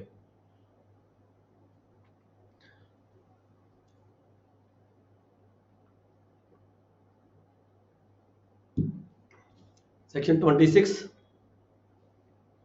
time for the enhancement or reduction to take effect इतने क्या है ये टाइम हैगा enhancement or reduction वादे ਦਾ ਜਾਂ ਘਾਟੇ ਦਾ ਜਿਹੜਾ ਟਾਈਮ ਹੈਗਾ ਜੇ ਕਿਰਾਇਆ ਵਧਾਇਆ ਗਿਆ ਤਾਂ ਜੇ ਕਿਰਾਇਆ ਘਟਾਇਆ ਗਿਆ ਤਾਂ ਉਹ ਕਦੋਂ ਸ਼ੁਰੂ ਹੋਏਗਾ unless the court decreeing an enhancement or rent otherwise direct the enhancement shall take effect from the commencement of the agriculture year यानी कि ਜਿਹੜਾ ਐਗਰੀਕਲਚਰ ਈਅਰ ਆਪਣਾ 1 ਜੂਨ ਤੋਂ ਸ਼ੁਰੂ ਹੁੰਦਾ ਹੈਗਾ ਜਿਹੜਾ ਕਿਰਾਇਆ ਜੇ ਵਧਾਇਆ ਤਾਂ ਵੀ ਉਹ ਐਗਰੀਕਲਚਰ ਈਅਰ ਤੋਂ ਸਟਾਰਟ ਹੋਏਗਾ ਜੇ ਘਟਾਇਆ ਤਾਂ ਵੀ ਉਹ ਆਪਣਾ ਐਗਰੀਕਲਚਰ ਜਿਹੜਾ ਈਅਰ ਹੈਗਾ ਉਸ ਤੋਂ ਸਟਾਰਟ ਹੋਏਗਾ ਜਾਂ ਫਿਰ ਕੋਈ ਡੇਟ ਜੇ ਕੋਈ ਕੋਰਟ ਨੇ ਤਹਿਸੀਲਦਾਰ ਦੀ ਜਾਂ ਨੈਕਸਟ ਦੀ ਕੋਰਟ ਹੈ ਜਾਂ ਕੋਰਟ ਨੇ ਕੋਈ ਡੇਟ ਫਿਕਸ ਕਰ ਦਿੱਤੀ ਤਾਂ ਉਸ ਡੇਟ ਤੋਂ ਘਟਾਇਆ ਵਧਾਇਆ ਜਾਏਗਾ ਦੈਨ ਅਗਲਾ ਹੈਡ ਹੈਗਾ ਜੀ adjustment of rents ਐਕਸਪ੍ਰੈਸਡ in terms of the land revenue adjustment of rents expressed in terms of the land revenue ਕਈ ਵਾਰੀ ਕੀ ਹੁੰਦਾ ਹੈਗਾ ਮਾਲਕਾਂ ਦਾ ਤੇ ਕਿਰਾਏਦਾਰਾਂ ਦਾ ਜਿਹੜਾ ਆਪਸੀ ਜਿਹੜਾ ਸਮਝੌਤਾ ਹੁੰਦਾ ਹੈ ਰੈਂਟ ਦਾ ਠੀਕ ਹੈ ਉਹ ਲੈਂਡ ਰੈਵਨਿਊ ਤੇ ਬੇਸਡ ਹੁੰਦਾ ਹੈ ਵੀ ਤੂੰ ਯਾਰ ਮਾਮਲਾ ਦੇਈ ਜਾ ਜਾਂ ਮਾਮਲਾ ਇੰਨਾ ਮਾਮਲਾ ਤੈਨੂੰ ਦੇਣਾ ਤੇ ਇੰਨੇ ਪੈਸੇ ਮੈਨੂੰ ਹੋਰ ਦੇਣੇ ਨੇ ਇੰਨਾ ਮਾਮਲਾ ਦੇਣਾ ਲੈਂਡ ਰੈਵਨਿਊ ਪੇ ਕਰਨਾ ਤੇ ਇੰਨੀ ਫਸਲ ਦੇਣੀ ਹੈ ਮੈਨੂੰ ਠੀਕ ਹੈ ਇਦਾਂ ਦਾ ਐਗਰੀਮੈਂਟ ਹੋਇਆ ਹੁੰਦਾ ਆਪਸ ਦੇ ਵਿੱਚ ਲੈਂਡਲੋਰਡ ਦਾ ਤੇ ਟੈਨੈਂਟ ਦਾ ਪਰ ਉੱਥੇ ਜੇਕਰ ਲੈਂਡ ਰੈਵਨਿਊ ਦੇ ਵਿੱਚ ਕੋਈ ਚੇਂਜ ਹੋ ਜਾਵੇ ਸਰਕਾਰ ਵੱਲੋਂ ਲੈਂਡ ਰੈਵਨਿਊ ਘਟ ਜੇ ਜਾਂ ਵੱਧ ਜਾਵੇ ਘਟਣ ਵਧਣ ਦੇ ਕਾਰਨ ਕੀ ਹੁੰਦੇ ਨੇ ਜ਼ਮੀਨ ਫਰਟਾਈਲ ਹੋ ਜਾਵੇ ਤਾਂ ਵੱਧ ਸਕਦਾ ਹੈ ਜੇ ਜ਼ਮੀਨ ਉਪਜਾਊ ਨਾ ਰਹੇ ਸਲਾਬ ਚੜ ਗਈ ਰੇਤਲਾ ਚੜ ਗਿਆ ਠੀਕ ਹੈ ਤੇ ਕਈ ਸਾਲ ਫਸਲ ਨਹੀਂ ਬੀਜੀ ਗਈ ਤਾਂ ਜਿਹੜਾ ਲੈਂਡ ਰੈਵਨਿਊ ਹੈ ਉਹ ਸਸਪੈਂਡ ਵੀ ਹੋ ਸਕਦਾ ਹੈ ਰਿਮਿਟ ਵੀ ਹੋ ਸਕਦਾ ਹੈ ਸਸਪੈਂਡ ਵੀ ਹੋ ਸਕਦਾ ਹੈ ਠੀਕ ਹੈ ਇਹਦੇ ਬਾਰੇ ਆਪਾਂ ਅੱਗੇ ਜਾ ਕੇ ਪੜਾਂਗੇ ਰਿਮਿਸ਼ਨ ਐਂਡ ਜਿਹੜੀ suspension of the land revenue ਹੈਗਾ ਉਹਦੇ ਵੱਖਰੇ ਸੈਕਸ਼ਨਸ ਹੈਗੀਆਂ ਨੇ ਤੇ ਜਦੋਂ ਜਿਹੜਾ ਟੈਨੈਂਟ ਜਿਹੜਾ ਰੈਂਟ ਹੈਗਾ ਉਹ ਲੈਂਡ ਰੈਵਨਿਊ ਦੇ ਬੇਸ ਤੇ ਹੋਵੇ ਤਾਂ ਰੈਵਨਿਊ ਆਫਿਸਰ ਜਿਹੜਾ ਹੋਏਗਾ ਉਹ ਜਿਹੜਾ ਰੈਵਨਿਊ ਆਫਿਸਰ ਹੈ ਉਹਨਾਂ ਦਾ ਜਿਹੜਾ ਕਿਰਾਇਆ ਹੈਗਾ ਜੇ ਲੈਂਡ ਰੈਵਨਿਊ ਦੇ ਵਿੱਚ ਕੋਈ ਤਬਦੀਲੀ ਹੋਈ ਹੈ ਲੈਂਡ ਰੈਵਨਿਊ ਮੰਨ ਲਓ ਵਧਿਆ ਠੀਕ ਹੈ ਤਾਂ ਜਿਹੜਾ ਉਹਦਾ ਕਿਰਾਇਆ ਤੈਅ ਕਰੇਗਾ ਕੌਣ ਕਰੇਗਾ ਰੈਵਨਿਊ ਆਫਿਸਰ ਕਰੇਗਾ ਮੰਨ ਲਓ ਲੈਂਡ ਰੈਵਨਿਊ ਘਟ ਗਿਆ ਠੀਕ ਹੈ ਤਾਂ ਜਿਹੜਾ ਕਿਰਾਇਆ ਉਹ ਵੀ ਘਟੇਗਾ as per proportional share of the tenancy ਮੰਨ ਲਓ ਟੋਟਲ ਜ਼ਮੀਨ ਸੀ 50 ਕਿੱਲੇ 50 ਕਿੱਲੇ ਜ਼ਮੀਨ ਦਾ ਜਿਹੜਾ ਮਾਮਲਾ ਹੈਗਾ ਘਟ ਗਿਆ ਪਰ ਟੈਨੈਂਟ ਕੋਲੇ ਉਹਦੇ ਵਿੱਚੋਂ 10 ਕਿੱਲੇ ਜ਼ਮੀਨ ਹੈਗੀ ਹੈ, ਤਾਂ 10 ਕਿੱਲਾ ਮਾਮਲਾ ਕਿੰਨਾ ਘਟੇਗਾ, ਉਹਦਾ ਕਿੰਨਾ ਪ੍ਰਪੋਰਸ਼ਨਲ ਸ਼ੇਅਰ ਬਣੇਗਾ, ਫਿਰ ਉਹਦੇ ਅਕੋਰਡਿੰਗ ਰੈਂਟ ਕਿੰਨਾ ਘਟੇਗਾ, ਉਹਦਾ ਪ੍ਰਪੋਰਸ਼ਨਲ ਸ਼ੇਅਰ ਬਣੇਗਾ। ਇਹ ਜਿਹੜਾ ਫੈਸਲਾ ਹੈਗਾ, ਇਹ ਫੈਸਲਾ ਰੈਵਨਿਊ ਆਫਿਸਰ ਵੱਲੋਂ ਕੀਤਾ ਜਾਵੇਗਾ। ਉਹ ਲੈਂਡ ਰੈਵਨਿਊ ਦੇ ਐਡਜਸਟਮੈਂਟ ਦੇ ਬੇਸਿਸ ਤੇ ਮਤਲਬ ਕਿ ਰੈਂਟ ਪੇ ਕੀਤਾ ਜਾਂਦਾ ਹੈ, ਤਾਂ ਰੈਵਨਿਊ ਆਫਿਸਰ ਕੋਲ ਅਧਿਕਾਰ ਹੈਗਾ ਉਹਦਾ ਰੈਂਟ ਤੈਅ ਕਰਨ ਦਾ। ਇਹਦੇ ਨਾਲ ਅਸੀਂ ਇਹ ਨਹੀਂ ਕਹਿ ਸਕਦੇ ਵੀ ਜਿਹੜੀ ਟੈਨੈਂਸੀ ਦਾ ਜਿਹੜਾ ਕਿਰਾਇਆ ਵਧਾਤਾ ਜਾਂ ਕਿਰਾਇਆ ਘਟਾਤਾ, ਨਹੀਂ, ਇਟ ਇਜ਼ ਓਨਲੀ ਐਡਜਸਟਮੈਂਟ। ਇਹ ਤਾਂ ਲੈਂਡਰ ਨੂੰ ਬੇਸ ਤੇ ਹੈਗਾ, ਜੇ ਲੈਂਡਰ ਨੂੰ ਘਟਿਆ ਤਾਂ ਕਿਰਾਇਆ ਘਟ ਗਿਆ, ਜੇ ਲੈਂਡਰ ਨੂੰ ਵਧਿਆ ਤਾਂ ਕਿਰਾਇਆ ਵਧ ਗਿਆ। ਇਹਦੇ ਵਿੱਚ ਮਾਲਕਾਂ ਸੰਬੰਧੀ ਮਾਲਕਾਂ ਦੇ ਵਿਚਕਾਰ ਆਪਾਂ ਨੂੰ ਇਹ ਨਹੀਂ ਕਹਿ ਸਕਦੇ ਵੀ ਅਸੀਂ ਰੈਂਟ ਨੂੰ ਘਟ ਗਿਆ ਜਾਂ ਰੈਂਟ ਵਧ ਗਿਆ। It is only adjustment on the basis of the land revenue. ਇਹ 'ਚ ਘਾਟਾ ਵਾਧਾ ਨਹੀਂ ਕੀਤਾ ਗਿਆ, ਇਹ ਤਾਂ ਰੈਂਟ ਤਾਂ ਉਨਾ ਹੀ ਹੈ। It is based on the land revenue. ਇਹਦੇ ਵਿੱਚ ਮਤਲਬ ਕਿ ਮਾਲਕ ਨੂੰ ਕੋਈ ਬੈਨੀਫਿਟ ਨਹੀਂ, ਕਿਰਾਏਦਾਰ ਨੂੰ ਕੋਈ ਬੈਨੀਫਿਟ ਨਹੀਂ। ਇਹ ਤਾਂ ਮਾਮਲਾ ਵਧਣ ਦੇ ਜਾਂ ਘਟਣ ਦੇ ਨਾਲ ਹੀ ਜਿਹੜਾ ਹੈਗਾ ਉਹ 'ਚ ਐਡਜਸਟਮੈਂਟ ਕੀਤੀ ਗਈ ਹੈ। ਸਬਸੈਕਸ਼ਨ 2 ਦੇ ਵਿੱਚ ਕੀ ਕਿਹਾ ਗਿਆ, ਸੈਕਸ਼ਨ 27 ਦਾ ਸਬਸੈਕਸ਼ਨ 2 ਵੇਅਰ ਐਨ ਐਡੀਸ਼ਨ, ਜਿੱਥੇ ਆਪਾਂ ਗੱਲ ਕਰ ਰਹੇ ਸੀ ਸਬਸੈਕਸ਼ਨ 1 ਦੇ ਵਿੱਚ ਵੀ ਰੈਂਟ ਕੀ ਪੇ ਕਰੇਗਾ ਜਿਹੜਾ ਟੈਨੈਂਟ ਹੈ, ਉੱਥੇ ਇਹ ਕਿਹਾ ਗਿਆ ਸੀ ਵੀ ਰੈਂਟ ਲੈਂਡਰ ਨੂੰ ਪਲੱਸ ਐਡੀਸ਼ਨਸ ਐਡੀਸ਼ਨਸ ਕੀ ਹੋ ਸਕਦੀਆਂ ਨੇ, ਮਨੀ ਵੀ ਹੋ ਸਕਦੀ ਹੈ, ਕਾਈਂਡ ਆਫ ਸਰਵਿਸ ਵੀ ਹੋ ਸਕਦੀ ਹੈ, ਕੋਈ ਸਰਵਿਸ ਵੀ ਦੇ ਸਕਦਾ ਆਪਣੀਆਂ, ਜਿਹੜਾ ਕਿਰਾਏਦਾਰ ਹੈਗਾ ਮਾਲਕ ਨੂੰ ਆਪਣੀਆਂ ਸਰਵਿਸ ਵੀ ਦੇ ਸਕਦਾ ਹੈ। ਠੀਕ ਹੈ, ਮਨੀ ਦੀ ਐਡੀਸ਼ਨ ਵੀ ਹੋ ਸਕਦੀ ਹੈ ਲੈਂਡ ਰੈਵਨਿਊ ਦੇ ਨਾਲ ਨਾਲ ਮਨੀ ਵੀ ਦੇ ਸਕਦਾ ਹੈ ਜਾਂ ਆਪਣੀ ਸਰਵਿਸ ਵੀ ਦੇ ਸਕਦਾ ਹੈ। And the land revenue of the holding. ਤੇ ਇੱਥੇ ਆ ਕਿ ਜੇ ਐਡੀਸ਼ਨ ਕੀ ਹੋਣਗੀਆਂ ਫਿਰ ਚੇਂਜ ਸਬਸੈਕਸ਼ਨ 2 ਦੇ ਵਿੱਚ, ਮੰਨ ਲਓ ਉੱਪਰਲੇ ਸੈਕਸ਼ਨ 'ਚ ਨਾਲ ਤਾਂ ਉਹ ਲੈਂਡ ਰੈਵਨਿਊ ਪੇ ਕਰਦਾ ਸੀ, ਨਾਲੇ ਕੁਝ ਅਮਾਉਂਟ ਦਿੰਦਾ ਸੀਗਾ ਜਿਹੜਾ ਟੈਨੈਂਟ ਸੀ ਮਾਲਕ ਨੂੰ, ਉਹ ਇਨ ਐਡੀਸ਼ਨ ਦਿੰਦਾ ਸੀਗਾ। where an addition referred to in subsection 1 is a percentage fixed। ਮੰਨ ਲਓ ਮਾਲਕਾਂ ਨੇ ਤੇ ਕਿਰਾਏਦਾਰ ਨੇ ਕੁਝ ਜਿਹੜੀ ਐਡੀਸ਼ਨ ਸੀਗੀ ਲੈਂਡਰ ਤੋਂ ਇਲਾਵਾ ਕੁਝ ਪਰਸੈਂਟੇਜ ਤੈਅ ਕੀਤੀ ਵੀ ਸੀਗੀ ਵੀ ਇੰਨੇ % ਜਿਹੜਾ ਹੈਗਾ ਦੇਣਾ ਹੈਗਾ ਅਮਾਉਂਟ ਦਾ। ਇਹ ਜਿਹੜੀ ਐਡੀਸ਼ਨਸ ਹੈਗੀ ਹੈ, ਇਹਦੇ ਵਿੱਚ ਵੀ ਜਿਹੜੀ ਆਲਟਰੇਸ਼ਨ ਹੋਣੀ ਹੈ, ਇਹ ਵੀ ਰੈਵਨਿਊ ਆਫਿਸਰ ਵੱਲੋਂ ਕੀਤੀ ਜਾਵੇਗੀ ਵੀ ਹੁਣ ਤੁਸੀਂ ਐਡੀਸ਼ਨ ਹੈ ਉਹ ਪ੍ਰੋਪੋਰਸ਼ਨਲੀ ਕਿੰਨੀ ਬਣਦੀ ਤੇਰੀ, ਹੁਣ ਕਿੰਨਾ ਰੈਂਟ ਪਏਗਾ, ਐਡੀਸ਼ਨ 'ਚ ਕਿੰਨਾ ਦੇਗਾ, ਲੈਂਡਰ ਨੂੰ ਤਾਂ ਪੇ ਕਰੇਗਾ ਤੇ ਨਾਲ ਐਡੀਸ਼ਨਸ ਕਿੰਨੀ ਪੇ ਕੀਤੀ ਜਾਏਗੀ, ਇਹ ਵੀ fixed by the revenue officer.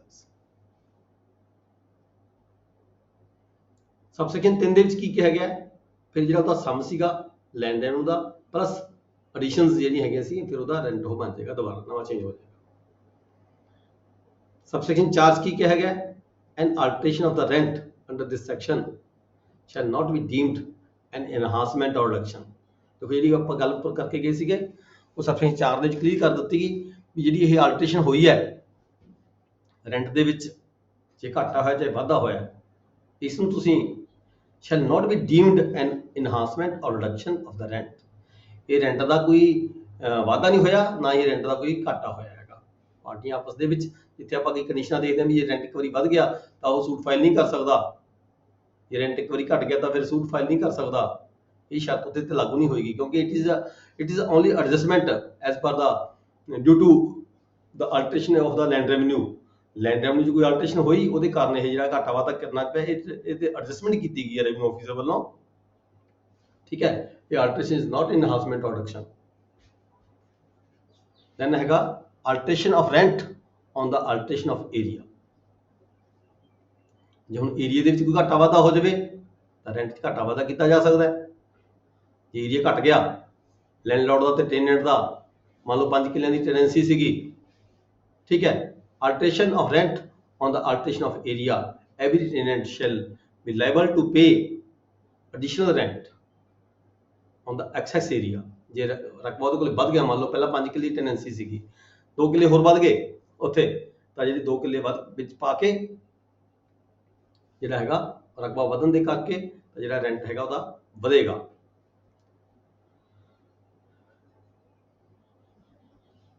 ਪਰ ਉਹ ਇਹ ਨਾ ਹੋਵੇ ਵੀ ਰਕਬਾ ਹੁਣ ਵੱਧ ਗਿਆ, ਪਹਿਲਾਂ ਘਟ ਗਿਆ ਸੀਗਾ, ਮੰਨ ਲਓ 5 ਕਿੱਲੇ ਟੈਨੈਂਸੀ ਸੀ, ਉਹਦਾ 1 ਕਿੱਲਾ ਬੁਰਦਗੀ ਹੋ ਗਈ, ਠੀਕ ਹੈ, 1 ਕਿੱਲਾ ਕੋਈ ਦਰਿਆ ਸੀ ਰੋੜ ਕੇ ਲੈ ਗਿਆ ਪਹਿਲਾਂ, ਉਦੋਂ ਰੈਂਟ ਨਹੀਂ ਘਟਾਇਆ ਮਾਲਕ ਨੇ, ਠੀਕ ਹੈ, ਹੁਣ ਕਿੱਲਾ ਵੱਧ ਗਿਆ ਦੁਬਾਰਾ ਵਿੱਚ ਆ ਗਿਆ, ਬਰਾਮਦ ਹੋ ਗਿਆ ਤੇ ਮਾਲਕ ਕਹੇ ਕਿੱਲਾ ਮੇਰਾ ਵੱਧ ਗਿਆ ਜੀ, ਹੁਣ ਮੇਰਾ ਰੈਂਟ ਵਧਾਓ, ਨਹੀਂ, ਠੀਕ ਹੈ। ਪਰ ਜੇਕਰ ਜਿਹੜੀ ਟੈਨੈਂਸੀ ਸੀ ਉਸ ਤੋਂ ਜ਼ਿਆਦਾ ਜ਼ਮੀਨ ਵੱਧ ਜਾਂਦੀ ਹੈ, 5 ਕਿੱਲੇ ਸੀ ਟੈਨੈਂਸੀ ਦੀ ਜ਼ਮੀਨ ਬਣ ਗਈ 7 ਕਿੱਲੇ, ਤੇ 7 ਕਿੱਲੇ ਜਦੋਂ ਵੱਧ ਜਾਂਦੇ ਆ ਤਾਂ ਫਿਰ ਜਿਹੜਾ ਏਰੀਆ ਹੈਗਾ ਉਹ ਐਕਸੈਸ ਹੋ ਗਿਆ, ਐਕਸੈਸ ਏਰੀਆ ਦਾ ਜਿਹੜਾ ਰੈਂਟ ਹੈਗਾ ਉਹ ਵਧਾਇਆ ਜਾ ਸਕਦਾ ਹੈ।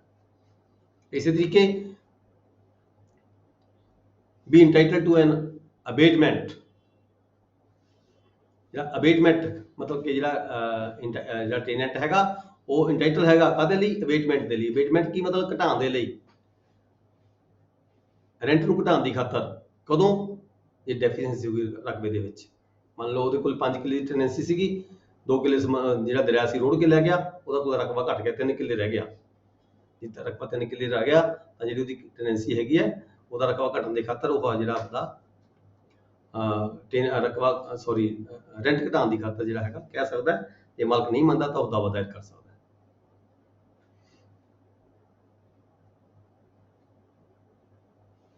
ਇੱਥੇ ਵੀ ਨਾ ਗੱਲ ਕਹੀ ਗਈ ਹੈ ਵੀ ਇਹ ਨਾ ਹੋਵੇ ਵੀ ਉਹ ਪਹਿਲਾਂ ਉਹਦੇ ਕੋਲੇ 5 ਕਿੱਲੇ ਜ਼ਮੀਨ ਸੀਗੀ, ਉਹਦੇ ਕੋਲ 2 ਕਿੱਲੇ ਐਡੀਸ਼ਨ ਹੋ ਗਈ ਸੀਗੀ, ਬਰਾਮਦਗੀ ਹੋ ਗਈ ਸੀਗੀ, ਠੀਕ ਹੈ। ਪਹਿਲਾਂ 5 ਕਿੱਲੇ ਦੀ ਟੈਨੈਂਸੀ ਸੀਗੀ, 2 ਕਿੱਲੇ ਦੀ ਬਰਾਮਦਗੀ ਹੋਈ ਸੀ, ਉਦੋਂ ਮਾਲਕ ਨੇ ਕਿਰਾਇਆ ਨਹੀਂ ਸੀ ਵਧਾਇਆ, ਹੁਣ 2 ਕਿੱਲੇ ਉੱਡ ਗਏ ਪਾਣੀ ਦੇ ਵਿੱਚ, ਤੇ ਉਹ ਕਹੇ ਮੇਰਾ ਤਾਂ ਕਿਰਾਇਆ ਵਧਾਓ ਜੀ, ਹੁਣ ਘਟਾਓ ਜੀ ਮੇਰਾ ਕਿਰਾਇਆ। ਨਹੀਂ, ਜੇ ਜਿੰਨੀ ਉਹਦੀ ਟੈਨੈਂਸੀ ਸੀ ਜੇ ਉਸ ਤੋਂ ਵੀ ਜ਼ਮੀਨ ਘਟ ਜਾਂਦੀ ਹੈ ਤਾਂ ਕਿਰਾਇਆ ਘੱਟ ਕਰਨ ਦੀ ਖਾਤਰ ਜਿਹੜਾ ਸੂਟ ਹੈ ਫਾਈਲ ਕੀਤਾ ਜਾ ਸਕਦਾ ਹੈ, ਅਦਰਵਾਈਜ਼ ਨਹੀਂ ਕੀਤਾ ਜਾ ਸਕਦਾ। Determining the area for which rent has been previously paid, the court shall have regard the following among other matters। ਜਿਹੜੀ ਕੋਰਟ ਹੈਗੀ ਜਦੋਂ ਉਹਨੇ ਡਿਟਰਮਿਨ ਕਰਨਾ ਏਰੀਆ ਕੋਰਟ ਨੇ ਤਾਂ ਕੀ ਦੇਖਿਆ ਜਾਏਗਾ, which rent has been previously paid। Court ਵੱਲੋਂ ਕਿਹੜੇ ਪੁਆਇੰਟਸ ਨੇ ਜਿਹੜੇ ਕੰਸੀਡਰ ਕੀਤੇ ਜਾਣਗੇ in determining the area for which the rent has been previously paid। ਜਦੋਂ ਪਹਿਲਾਂ ਰੈਂਟ ਪੇ ਕੀਤਾ ਜਾਂਦਾ ਸੀ ਤਾਂ court shell have regard the following among the matters, namely key the origin and conditions of the tenant's occupancy, for instance whether the rent in gross for the entire tenancy। ਵੀ ਕੀ ਜਿਹੜਾ ਹੈਗਾ origin and conditions of the tenant's occupancy, for the instance whether the rent in gross ਕੀ ਜਿਹੜਾ ਹੈਗਾ rent ਉਹਦੋਂ lump sum ਦਿੱਤਾ ਜਾਂਦਾ ਹੈ ਪੂਰੀ tenancy ਦਾ, ਠੀਕ ਹੈ, ਇੱਕ ਇਹ ਪੁਆਇੰਟ ਹੈਗਾ। ਜਾਂ ਫਿਰ whether the tenant has allowed to hold additional land, ਕੀ ਆਪਸ ਦੇ ਵਿੱਚ ਸਮਝੌਤਾ ਹੋਇਆ ਹੋਇਆ ਸੀਗਾ ਵੀ ਜੇ ਜ਼ਮੀਨ ਵੱਧ ਗਈ ਤਾਂ ਕਿਰਾਇਆ ਹੋਰ ਵਧਾਇਆ ਨਹੀਂ ਜਾਏਗਾ, ਮਾਲਕ ਵੱਲੋਂ ਇਹ ਕੰਸੈਂਟ ਦਿੱਤੀ ਗਈ ਸੀਗੀ। the length of the time during which there has been no dispute, ਇਹ ਵੀ ਦੇਖਿਆ ਜਾਏਗਾ ਮਾਲਕ ਵੱਲੋਂ ਕੋਰਟ ਵੱਲੋਂ ਵੀ ਇਹਨਾਂ ਪਾਰਟੀਆਂ ਦੇ ਵਿਚਕਾਰ ਆਪਸ ਦੇ ਵਿੱਚ ਰੈਂਟ ਨੂੰ ਲੈ ਕੇ ਕਿਰਾਏ ਨੂੰ ਲੈ ਕੇ ਕਿੰਨੀ ਕੁ ਦੇਰ ਤੋਂ ਕੋਈ ਝਗੜਾ ਡਿਸਪਿਊਟ ਕ੍ਰੀਏਟ ਨਹੀਂ ਹੋਇਆ ਹੈਗਾ, ਠੀਕ ਹੈ, ਵੀ ਪਾਰਟੀਆਂ ਕਿੱਦਾਂ ਦੀਆਂ ਹੈਗੀਆਂ ਨੇ। ਇਹ ਵੀ ਇੱਕ ਜਿਹੜਾ ਪੁਆਇੰਟ ਹੈਗਾ ਇਹ ਕੰਸੀਡਰ ਕੀਤਾ ਜਾਏਗਾ ਕੋਰਟ ਵੱਲੋਂ ਜਦੋਂ ਕਿਰਾਇਆ ਵਧਾਉਣਾ ਜਾਂ ਘਟਾਉਣਾ ਹੈਗਾ। ਸਬਸੈਕਸ਼ਨ 3 ਦੇ ਵਿੱਚ ਕੀ ਕਿਹਾ ਹੈਗਾ, ਇਨ adding to ਅਬੇਟਿੰਗ the rent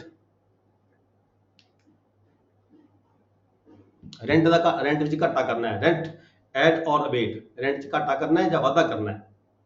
fair and ਇਕੁਇਟੇਬਲ ਮਤਲਬ ਇੱਥੇ ਸੈਕਸ਼ਨ 3 ਦੇ ਵਿੱਚ ਕਿਹਾ ਗਿਆ ਹੈ ਕਿ ਜਿਹੜੀ ਰੈਵਨਿਊ ਆਫੀਸਰ ਹੈਗਾ ਉਹਦੇ ਵੱਲੋਂ ਜਿਹੜਾ ਡਿਸੀਜਨ ਹੈਗਾ ਫੇਅਰ ਐਂਡ ਇਕੁਇਟੇਬਲ ਕੀਤਾ ਜਾਵੇਗਾ ਤਾਂ ਕਿ ਜਿਹੜੀਆਂ ਪਾਰਟੀਆਂ ਦੋਹਾਂ ਨੂੰ ਕੋਈ ਕਿਸੇ ਤਰ੍ਹਾਂ ਦਾ ਕੋਈ ਜਿਹੜਾ ਲਾਸ ਹੈ ਉਹ ਨੁਕਸਾਨ ਨਾ ਹੋਵੇ। ਫੇਅਰ ਐਂਡ ਇਕੁਇਟੇਬਲ ਜਿਹੜਾ ਡਿਸੀਜਨ ਹੈ ਉਹ ਦਿੱਤਾ ਜਾਵੇਗਾ ਕੋਰਟ ਵੱਲੋਂ, ਰੈਵਨਿਊ ਕੋਰਟ ਵੱਲੋਂ। फिर सबसेक्शन 4 ਦੇ ਦੁਬਾਰਾ ਫਿਰ ਕਹਿ ਰਿਹਾ ਹੈ no enhancement, no reduction and additions to or abatement of rent under this section shall not be deemed to an enhancement or reduction of the rent within the meaning of this act। ਇਸ act ਦੇ ਤਹਿਤ ਇੱਥੇ ਆਪਾਂ ਕਹਿੰਦੇ ਵੀ ਕਿਰਾਇਆ ਮੇਰਾ ਵੱਧ ਗਿਆ ਜਾਂ ਕਿਰਾਇਆ ਮੇਰਾ ਘਟ ਗਿਆ, ਇਹ ਵਾਲਾ ਜਿਹੜਾ ਸੈਕਸ਼ਨ 28 ਹੈਗਾ ਇਹਦੇ ਤਹਿਤ ਜੇ ਕੋਈ ਕਿਰਾਏ 'ਚ ਘਾਟਾ ਵਾਧਾ ਹੁੰਦਾ ਹੈ ਤਾਂ ਉਹਨੂੰ ਕਿਰਾਏ ਦੇ ਵਿੱਚ ਘਾਟਾ ਵਾਧਾ ਨਹੀਂ ਸਮਝਿਆ ਜਾਵੇਗਾ for the purpose to file the suit, ਠੀਕ ਹੈ। ਇਹ ਇਟ ਇਜ਼ ਓਨਲੀ ਐਡਜਸਟਮੈਂਟ, ਇਸ ਸੈਕਸ਼ਨ ਦੇ ਵਿੱਚ ਜਿਹੜੀ ਕਿਰਾਏ ਦੀ ਹੈ ਉਹ ਐਡਜਸਟਮੈਂਟ ਕੀਤੀ ਗਈ ਹੈ, ਚਾਹੇ ਲੈਂਡ ਘਟ ਗਈ ਵੱਧ ਗਈ ਤਾਂ ਕਿਰਾਇਆ ਘਟਾਇਆ ਵਧਾਇਆ ਗਿਆ, ਜੇ ਲੈਂਡ ਨੂੰ ਘਟ ਗਿਆ ਵੱਧ ਗਿਆ ਤਾਂ ਕਿਰਾਇਆ ਘਟਾਇਆ ਵਧਾਇਆ ਗਿਆ ਹੈਗਾ। ਪਰ ਇਹਦੇ ਵਿੱਚ ਜਿਹੜੀ ਹੈਗੀ ਹੈ ਇਹ ਮਾਲਕਾਂ ਦੇ ਵਿਚਕਾਰ ਅਸੀਂ ਇਹ ਨਹੀਂ ਕਹਾਂਗੇ ਵੀ ਕਿਰਾਇਆ ਵਧਾਇਆ ਗਿਆ ਜਾਂ ਕਿਰਾਇਆ ਘਟਾਇਆ ਗਿਆ, ਇਹ ਸੈਕਸ਼ਨ 4 ਕਲੀਅਰ ਕੀਤਾ ਗਿਆ ਹੈਗਾ।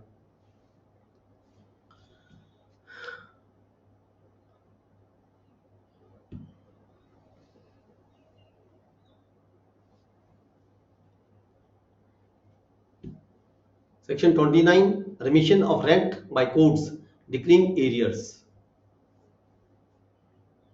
ਜਿਹਨੇ ਕੋਰਟ ਹੈਗੇ ਨੇ ਰੈਵਨਿਊ ਕੋਰਟ ਹੈਗੀ ਹੈ। ਰਿਮਿਸ਼ਨ ਤੇ ਸਸਪੈਂਸ਼ਨ 'ਚ ਫਰਕ ਹੈ ਦੋਹਾਂ 'ਚ।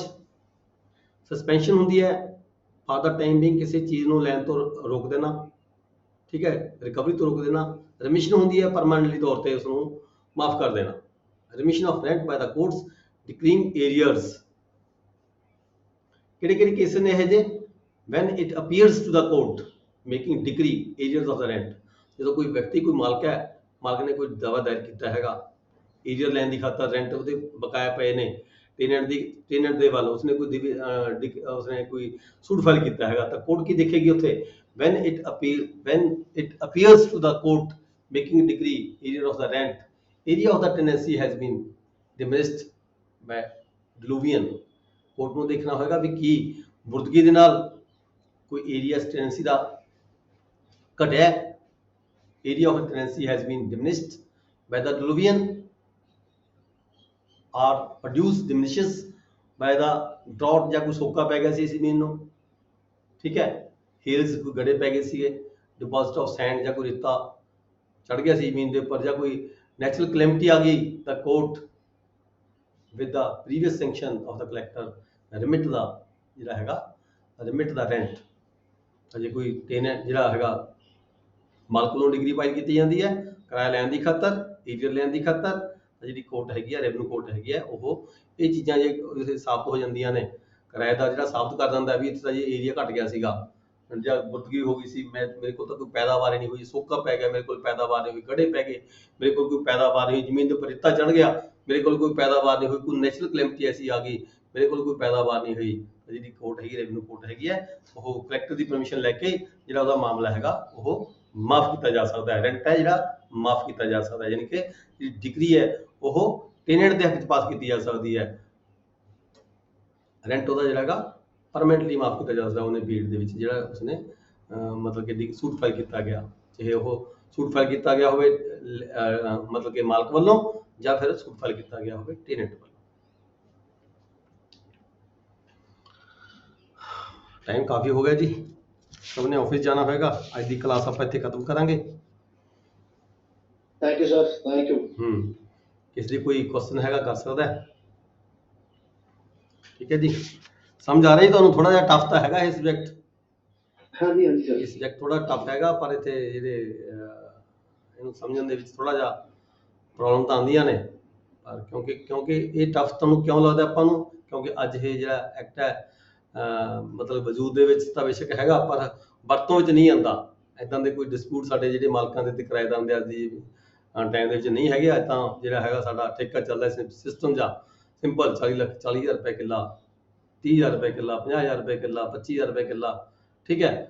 ਅੱਜ ਇੱਦਾਂ ਦੇ ਕੋਈ ਪਰਮਾਨੈਂਟਲੀ ਤੌਰ ਤੇ ਕੋਈ 10-10, 15-15, 20-20 ਸਾਲ ਤੋਂ ਲਗਾਤਾਰ ਜਿਹੜੇ ਮਾਲਕ ਨੇ ਜਾਂ ਕਿਰਾਏਦਾਰ ਨੇ ਆਪਸ ਦੇ ਵਿੱਚ ਉਹ ਨਹੀਂ ਬੈਠੇ, ਕੋਈ 2 ਸਾਲ ਲਈ, ਕੋਈ 4 ਸਾਲ ਲਈ ਕੋਈ ਜ਼ਮੀਨਾਂ ਠੇਕੇ ਦਿੰਦੇ ਆ, ਫਿਰ ਬਦਲਦੇ ਰਹਿੰਦੇ ਨੇ ਆਪਸ ਵਿੱਚ। ਇਸ ਕਰਕੇ ਇੱਦਾਂ ਦੇ ਡਿਸਪਿਊਟ ਆ ਸਾਡੇ ਇਸ ਵੇਲੇ ਐਟ ਪ੍ਰੈਜ਼ੈਂਟ ਨਹੀਂ ਹੈਗੇ, ਦੇਖਣ ਨੂੰ ਮਿਲਦੇ।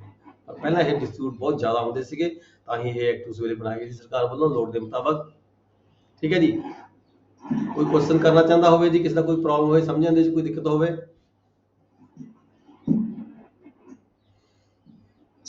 हाँ जी सनीप जी, एनी प्रॉब्लम? नहीं सर। हाँ गौतम ठीक है? गुरजीत जी ठीक है, ठीक है। ओके, रघुवीर सिंह ठीक हो? Gurcharan Singh Ramgarh, any problem? गुरचरण ठीक है? ਤੁਹਾਨੂੰ ਘੱਟ ਸਮਝ ਲੱਗਿਆ ਹੋਣਾ, ਕਿਉਂਕਿ ਪਹਿਲੀਆਂ ਸੈਕਸ਼ਨ ਕੁਝ ਲੰਘ ਚੁੱਕੀਆਂ ਸੀਗੀਆਂ। ਨਹੀਂ ਉਹਨਾਂ ਨੂੰ ਸਮਝ ਲੱਗਾ ਕਿਉਂਕਿ ਮੈਂ ਕੀਤਾ ਇਲਾਜ ਪਹਿਲਾਂ। ਓਕੇ, ਇਲਾਜ ਪਹਿਲਾਂ ਕੀਤਾ ਹੋਇਆ ਸੀ, ਠੀਕ ਹੈ, ਫਿਰ ਤੁਹਾਨੂੰ ਕੋਈ ਦਿੱਕਤ ਨਹੀਂ ਆਏਗੀ। ਹਾਂ ਠੀਕ ਹੈ, ਠੀਕ ਹੈ। ਰਵਿੰਦਰਪਾਲ ਜੀ ਠੀਕ ਹੋ? ਕੋਈ ਦਿੱਕਤ ਤਾਂ ਨਹੀਂ ਹੈ? ਕੋਈ ਪ੍ਰੋਬਲਮ ਕਿਤੇ ਆਵੇ ਤੁਸੀਂ ਕਿਸੇ ਵੇਲੇ ਵੀ ਇੰਡੀਵਿਜੂਅਲੀ ਕਾਲ ਕਰ ਸਕਦੇ ਹੋ, ਕੋਈ ਦਿੱਕਤ ਨਹੀਂ ਹੈਗੀ। ਠੀਕ ਸਰ, ਠੀਕ ਹੈ। ਠੀਕ ਹੈ, thank you sir. Okay, class is over, thank you very much.